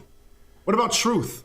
What did Sneako even say to make you this upset? What did Sneako say to trigger you to diss him publicly and then make a whole stream correcting him and threatening to, saying you want to fight, saying you want to end my career, to be boastful and prideful? In fact, the arrogance that everybody is seeing from this is proof that maybe people are going to start looking in different directions. If you want to keep the brand of Top G, you cannot hold on to this arrogance and pride that you so clearly have. And I'm not saying this is disrespect, but it's become evident to a lot of people. Because real masculinity is not being boastful. Real masculinity is not being prideful. Real masculinity is not flashiness and cars and look how strong and rich I am. Money does not make your masculinity. In fact, it's the opposite. Being humble, being respectful, being generous, being kind. All these attributes We've been saying you don't really speak about it. You do touch on them sometimes, but that's what really makes a real man. Respect, truth, kindness, generosity, this stuff. Not flashy, strong, shirt off, all this. I get that it's provocative for the stream and it brings people in. And one thing I hear you say all the time, Andrew, is that young people need an action movie star to look up to. I need to be the top G. I'm a symbol for the young generation with this. But what they also need is somebody to look up to who's not arrogant, who's not prideful about this, who's willing to admit when they're wrong. Beautiful. Yeah, I couldn't agree more. Yeah, I mean, unbelievable. What he said is what we've been saying a long time about masculinity, right? What he did right there is a message we've been trying to give to a lot of young men out there, that what they're teaching about masculinity is not what it is, and this is why I was always saying that when we have Andrew Tate there, people are saying, "Oh, Top G, this stuff, that stuff," right? I'm like, listen, I'm glad he's Muslim, but now the test of being a real top G comes, and this is an example of it, because what I think is happening is when you get corrected by someone who you deem is less popular than you or less influential than you, even though he may be right when he's talking about race, that's an insult, and he went on an attack. And to me, that's a fault in your masculinity, right? Like if I don't know, Sim comes to me and says, "Hey, Mort, you know what? You said something wrong on the podcast that day." And he's done that before, right? I will come back and I will publicly apologize on TV. Why? Because I don't have... I'm not saying I'm a true man or anything, but what I'm saying is that I know that... You're a true man, Mort. Someone... Don't let anybody tell No, you I'm otherwise. saying someone is giving me advice that's genuine. And you would be an idiot. You'd be a fool, an unwise man not to take that. Only an idiot does that, right? And part of being a man, of being masculine, is knowing when you messed up. Taking accountability. How can someone be accountable for their finances and for their family when you can't even hold yourself accountable to yourself? How does that work? Muhasaba, we talk about this all the time. Muhasaba is self-account. Bring yourself to account. And if you can't and someone else is helping you do that, acknowledge it. That means Allah sent someone your way to say, put the brakes on, pump it. And if you ignore that, what kind of man are you going to become? Very true. I agree. Let's close off this thing about the pager attack. For those who don't know or were I'm getting living a in a page. hole, Well, that was an awkward segue. we're running out of time. So because this is a big subject and sorry. it has a lot of a lot of things to talk about here. So Harry, I put your will be pager a man away, to Harry. apologize and Put it admit I'm away. wrong. Harry, do they use pagers in Indonesia? They use walkie-talkies. No. Who uses a pager? No, but wait. Let me just say something about this real quick, because I did some research about. Pagers is kind of archaic, right? No, it's not, actually. But did you know that 80% of hospitals today in America Yeah. and EMT still rely on pagers? Yeah. Yeah. Well, there's a reason why. Though. Yeah, because they said because it's a proven way for critical messages. It for things like cell phone towers and just in low signal areas, whatever. Pagers are consistently going to be giving you messages, and it's not as traceable as smart devices are, or phones that they would be now, right? They're more analog, More of a close connection. right? Yeah. And so it's not just thing or only in Lebanon, because people were saying that. So Well, go ahead and talk about it. Yeah. Just because I deal with cybersecurity and stuff, that's my profession. Yeah. And I can speak about this area. There's a few different reasons, right? Pagers don't have metadata. Metadata is a little piece of information that's going in every piece of communication that indicates where you are, who you are. It's just little. It could even be IP addresses and stuff. So there's just little pieces of information that are being collected by intelligence agencies. Pagers don't have that. Second one is encrypted messaging. So pagers have encrypted messages. They I think that's like a default setting. Whereas you can have encrypted messages on like WhatsApp or whatever on phones and stuff. Pagers come like default with that. And then the third one is the agencies like the CIA and Mossad. They don't have information as to pinpoint your exact location with pagers. So this is why pagers are pretty popular with groups like Hezbollah, and why they were probably purchasing them. Yeah. Now they purchased them from a very unreliable source, it seems like, because the Israelis got into they didn't use the default mechanism of the pager to explode it. So they got into the actual manufacturing facility. Yeah. And planted inside these devices explosives inside these devices. Incendiary explosives inside these devices and send them, which is incredibly terrifying, that you have no idea who is going to be holding them. They could have been sold on the market to other people, and what you did was you literally sold a whole group of modified pagers with explosives in them. If I had a pager right now, like I would, if I had purchased it recently, I would make sure, like, hey, is it from the same company? can't remember the name of the company that made these. It was some Hungarian company Yeah. that purchased so it's like Golden something from Taiwan. Yeah, But they had Taiwanese. sold the rights to a Hungarian company. I think a Hungarian company was a middleman, and I think probably a Mossad operation, and they probably purchased some, and then listen, let's be honest here, okay?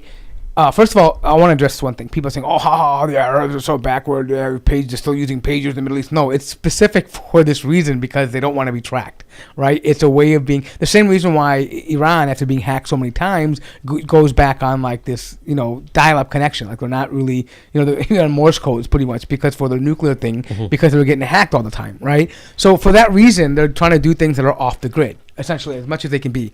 But...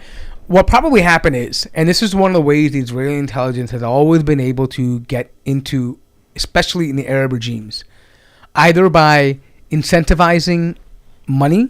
Like, let's say, you know what probably happened? The guy who was probably a liaison between Hezbollah and this Motorola or whatever pager company was like, the guy was like, okay, I'm going to give it to you for $2, but you can sell it. The market price is $15. You tell them it's $5. You're going to make $3 for each pager. He's like, all right, great. Take it along and just distributing it. Like, he thinks he's getting a import-export deal, right?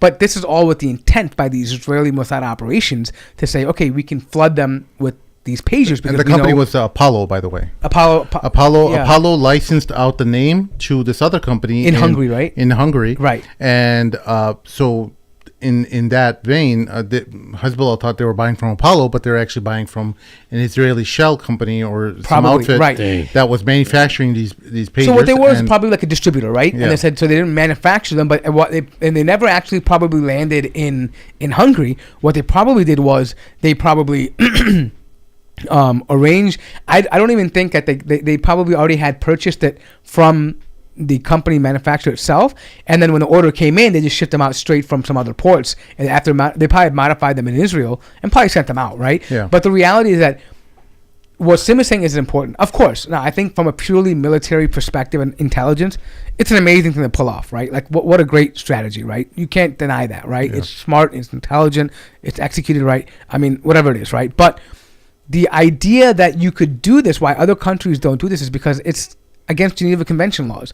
You can't use like normal civilian devices that's intended for civilian use and then booby trap them, right, with potential explosives or whatever it is, right?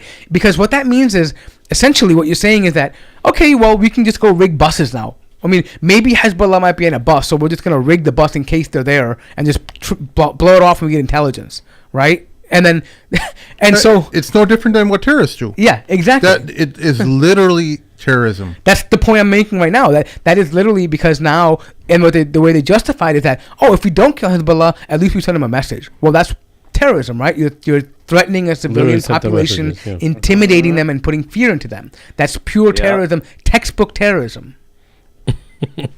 Yeah, I mean, I think that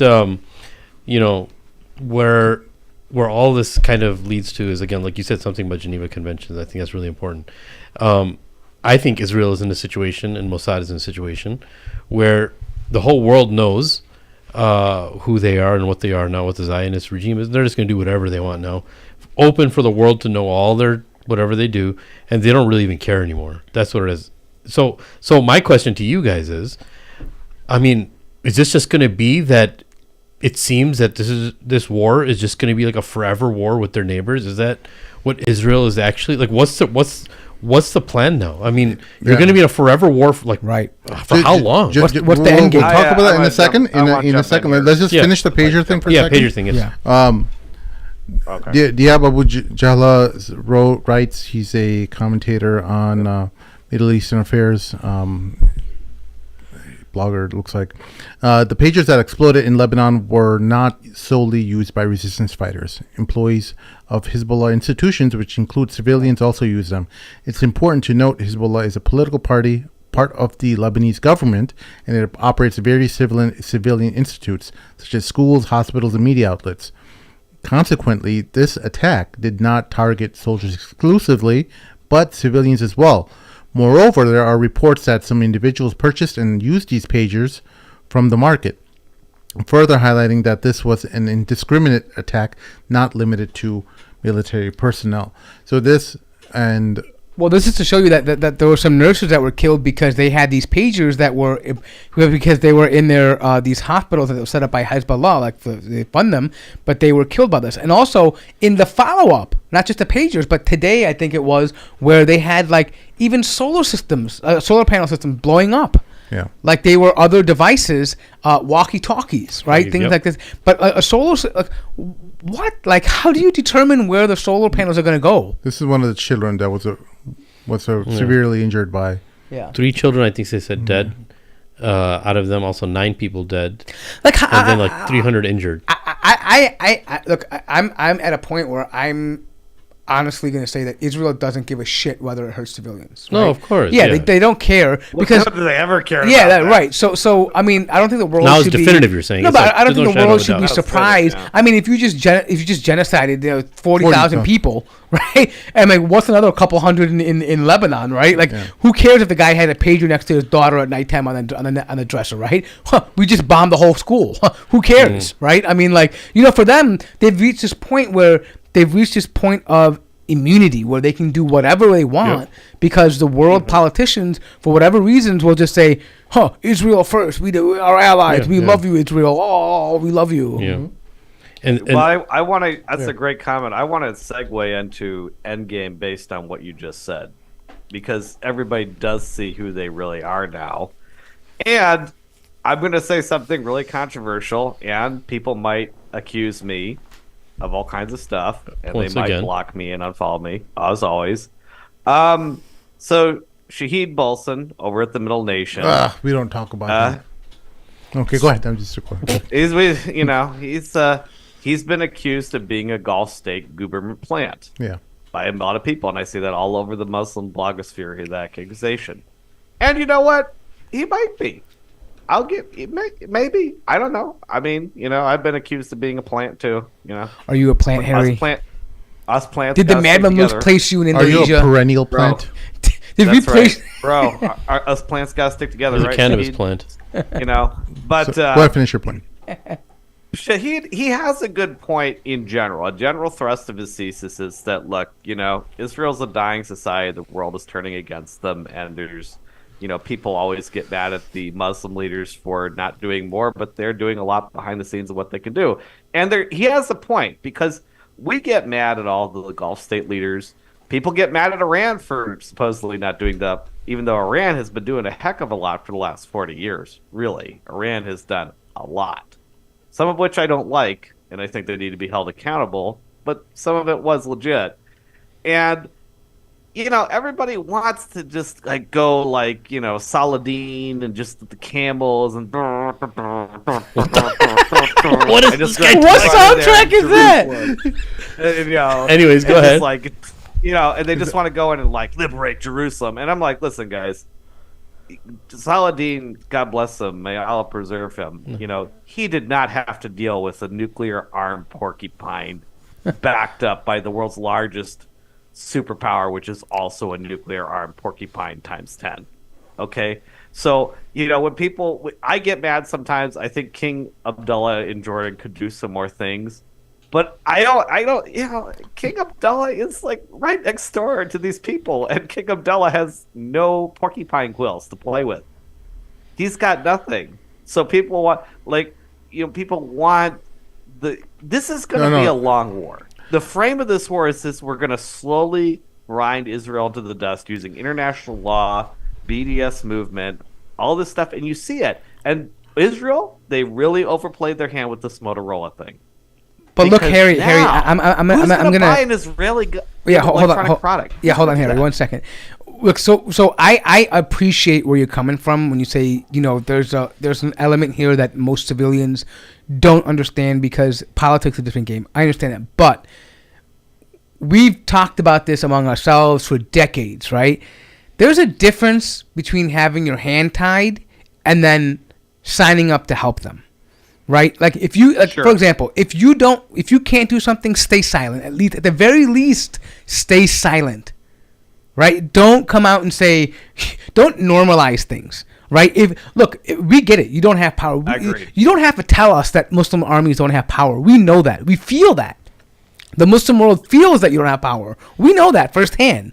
But then to go out and normalize, that's something you can control. We're asking you to be accountable for things that you do control. And that's one of them.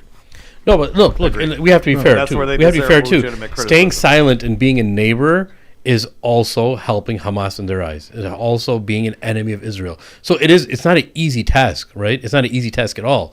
But even then, Are you getting a paid shake? no. My Oh, we got walkie-talkie. another plan. What My other walkie-talkie. plan? No, but then look, that's why nobody said it's easy to stand up to, Israel because of their backing and all that. We understand that. But like more now, what the problem is when you're aiding, not just aiding by a little bit, like punishing and funding and securing all of this to happen. And what Israel doesn't understand, this is a war of attrition, right?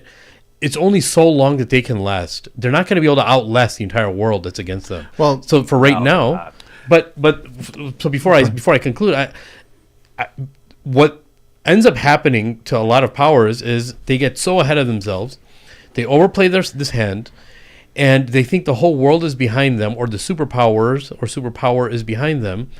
But that all starts running out eventually. Like, what are you gonna, like, how long do you plan on? 40 years, 50 years to be in this war now? Like, all of your neighbors hate you, the civilians.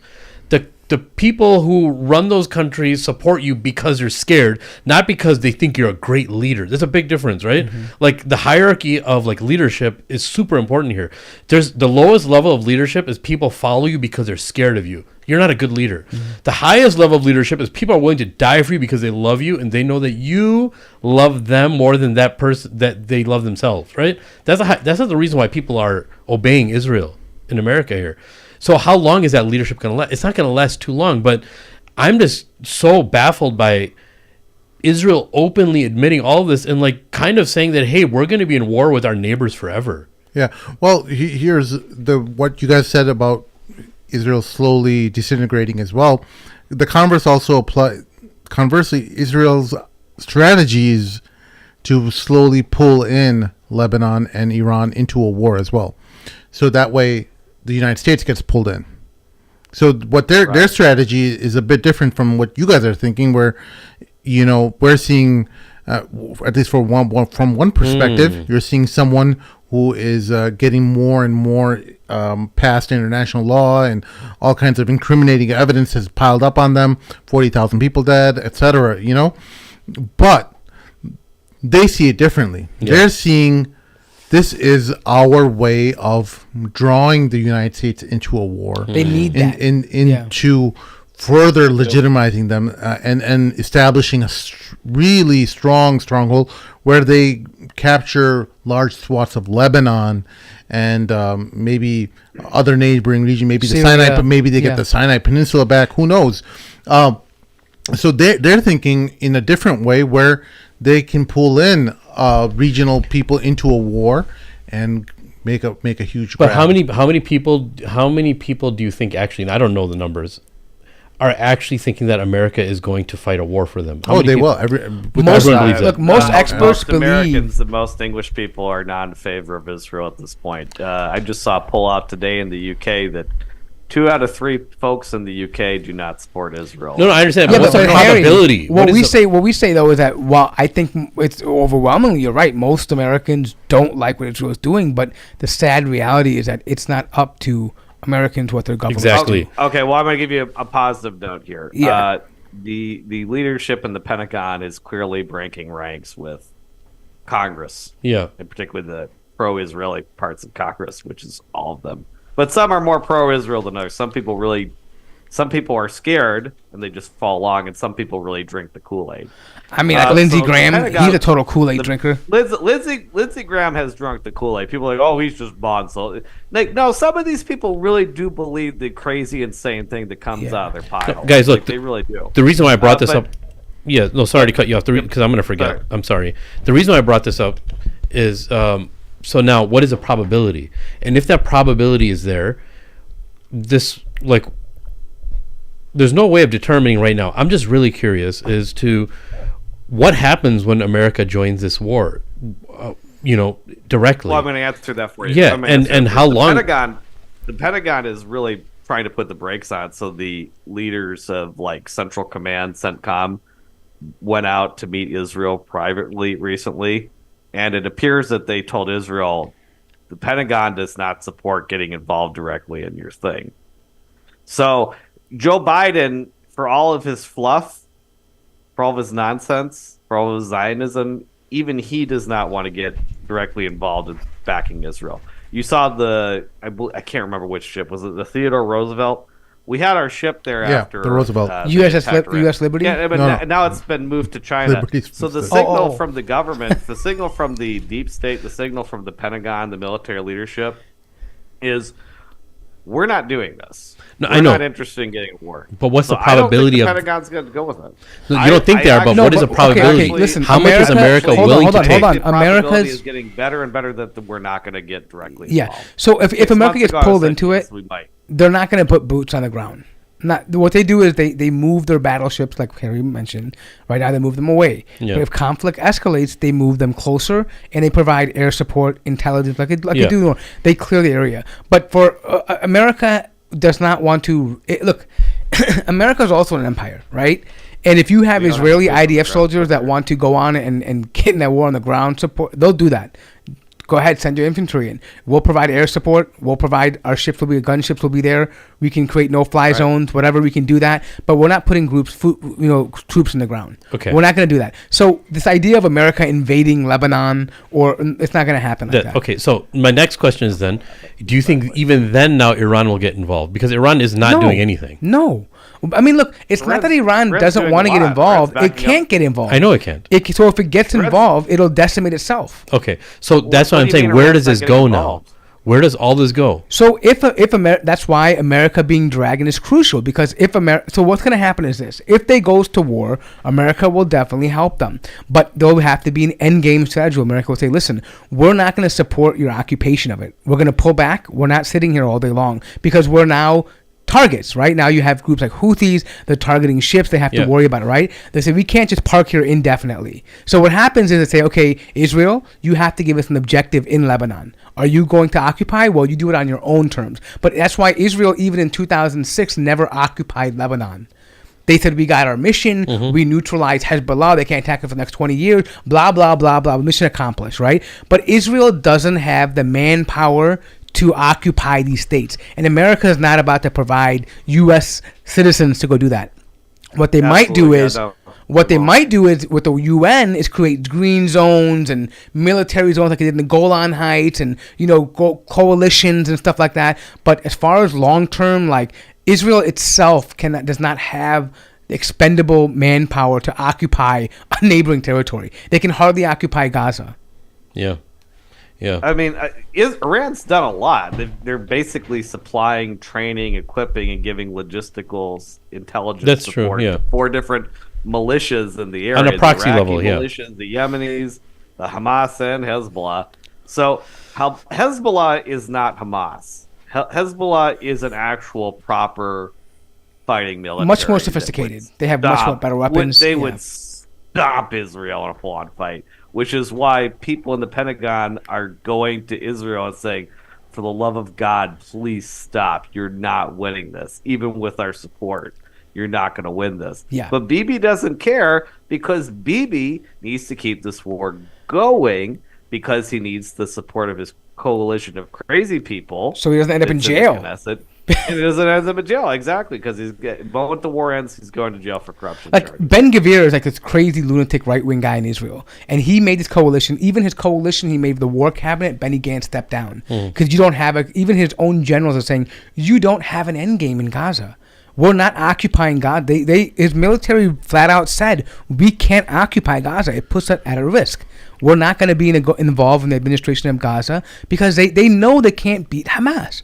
Like, sure, you can damage them, but at this point, you've effectively made everybody Hamas in Gaza, right? Yeah. So you can, unless you want to be involved in mass extermination of 2 million people, you can't occupy Gaza, right? And now Ben Gvir and the extreme right wing in Israel doesn't like to hear that. They want to hear we're going to genocide 2 million people. But more cool heads who say, from a long-term strategy, not because they like Palestinians, but number one, feasibility, and number two, the reputation of a nation, right? You can't do that. So what's the next thing? Let's provoke something with Lebanon so we can go in, and what they're trying to do is choke pipelines, right? They're saying, okay, cut off Iran, cut off Lebanon, cut off the Philadelphia corridor, the corridor, so they can't put weapons underground. They're trying to starve any resistance movements inside of those borders, right? But that now, here's the thing though, again, just to mention what Harry was talking about, is that if, like, they want this war, right? They really do, but the Pentagon is telling them you can't do it. Why?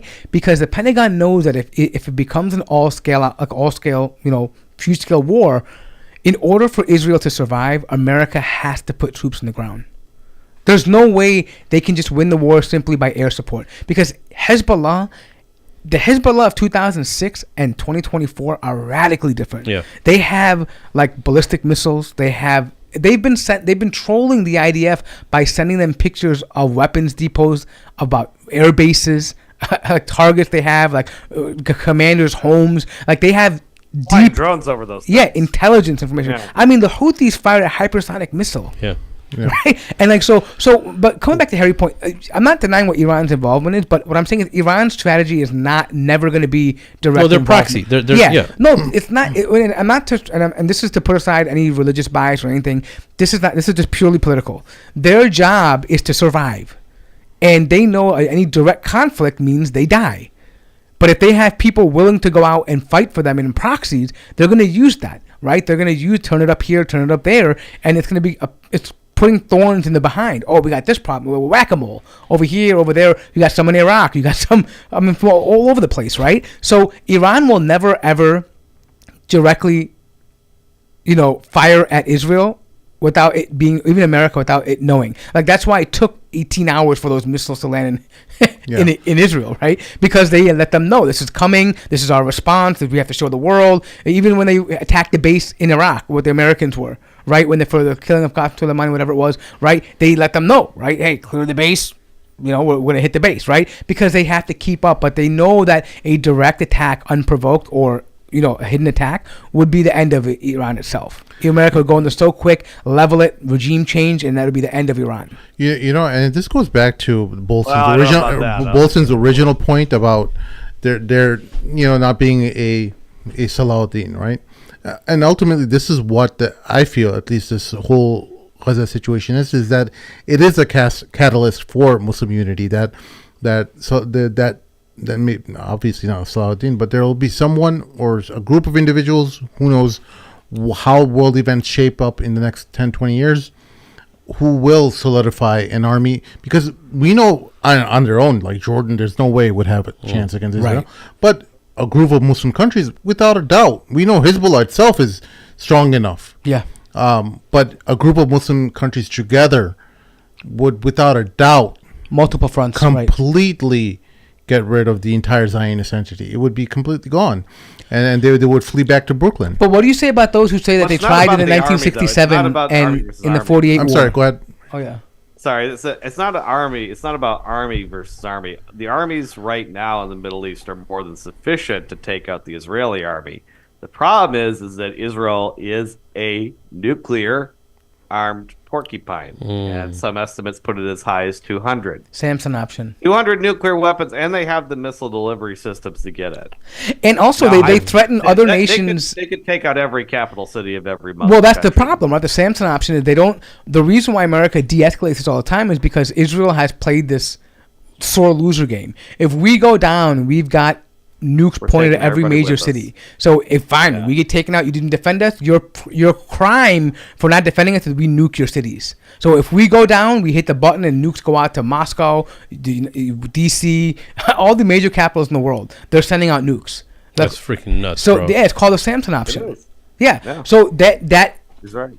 I mean, they don't publicly acknowledge this, but people who have inside knowledge have talked about this. Like that's why Israel doesn't declare how many nukes it has and what its weapons program is. It's the only country that doesn't have to do that, right? But this is a well-known secret that that's how they goad other nations like America and the European countries to get involved. Because if you don't, this is how they tie it back to this is your war. This is what we're doing for your safety. But it's a coded threat. And if we go down, so do your nations go down because of our nukes. Yeah, that's correct. That's correct. And the reason they have those nuclear weapons is because they spied on us and stole our nuclear technology. That's how they have it. Yeah. Do you know how many nukes they have, Kennedy bro? was trying to put a stop. Kennedy was trying to put a stop to that. Yeah, by the way. but you know how many nukes they have? When they were talking about the Ben Gurion Canal, to bypass the Suez Canal, in order to carve through the Negev Desert, they were going to detonate nukes all around to create this huge crater. Oh my goodness, man! Sorry, Yeah, man, like I crazy didn't sleep well stuff, last like night. just total like earthquake causing Yeah. crazy stuff. Wow. All right, folks. Do you guys have any other things you want to wrap up the show with? No, sir. All right. That's our show. We're going to be live this Saturday. Oh, yeah? With newly former Christian Priest Orthodox or priest, father, right? You call him? Yeah. Orthodox Formerly priest named as Hilarion Hilarion Hedgie. Did I pronounce that right? Hilarion Hedgie. I think you did. Yeah, Hilarion. Yes. And we're going to reveal his new name as well. So be on alert for that. Is his new name Abu Ubaidah? Oh. No, he's a very sweet man. Nice. Very, very peaceful man. No, you behave more. Behave. I love peaceful. I have an affinity for Orthodox, anyways, because I've studied them a lot, and I bet you Hilarion was his church name given to him, because so that's what it is. But it is, yes, it is, right? Yeah. But I like Orthodox a lot. Like I think they're really they're very close to Islam, right? Yeah, very close, and a lot of similar ideas. And they're very traditional. Like a lot of the things about culture and traditionalism, Orthodox are very close to Muslims in that sense. Yeah, I'm excited to have this conversation. I think Mort will, because Morton and Harry both are very close to studying the Orthodox tradition, and I think both will have a very fun conversation with Brother Hilarion. Brother Hilarion and I are going to compare notes about our time in Orthodoxy. It'll be interesting to see. So were you Russian or Greek, or what were you? I was originally Russian, and then I left and later hung out with the Antiochans and the Greeks, and eventually I started reading Bart the Ehrman. What do you think about Brother Nathaniel? Whoa, hang on. Let's save this conversation we'll for Saturday. All right, folks, that's our show. Right. We'll see y'all next time. Assalamu alaikum. Bye-bye.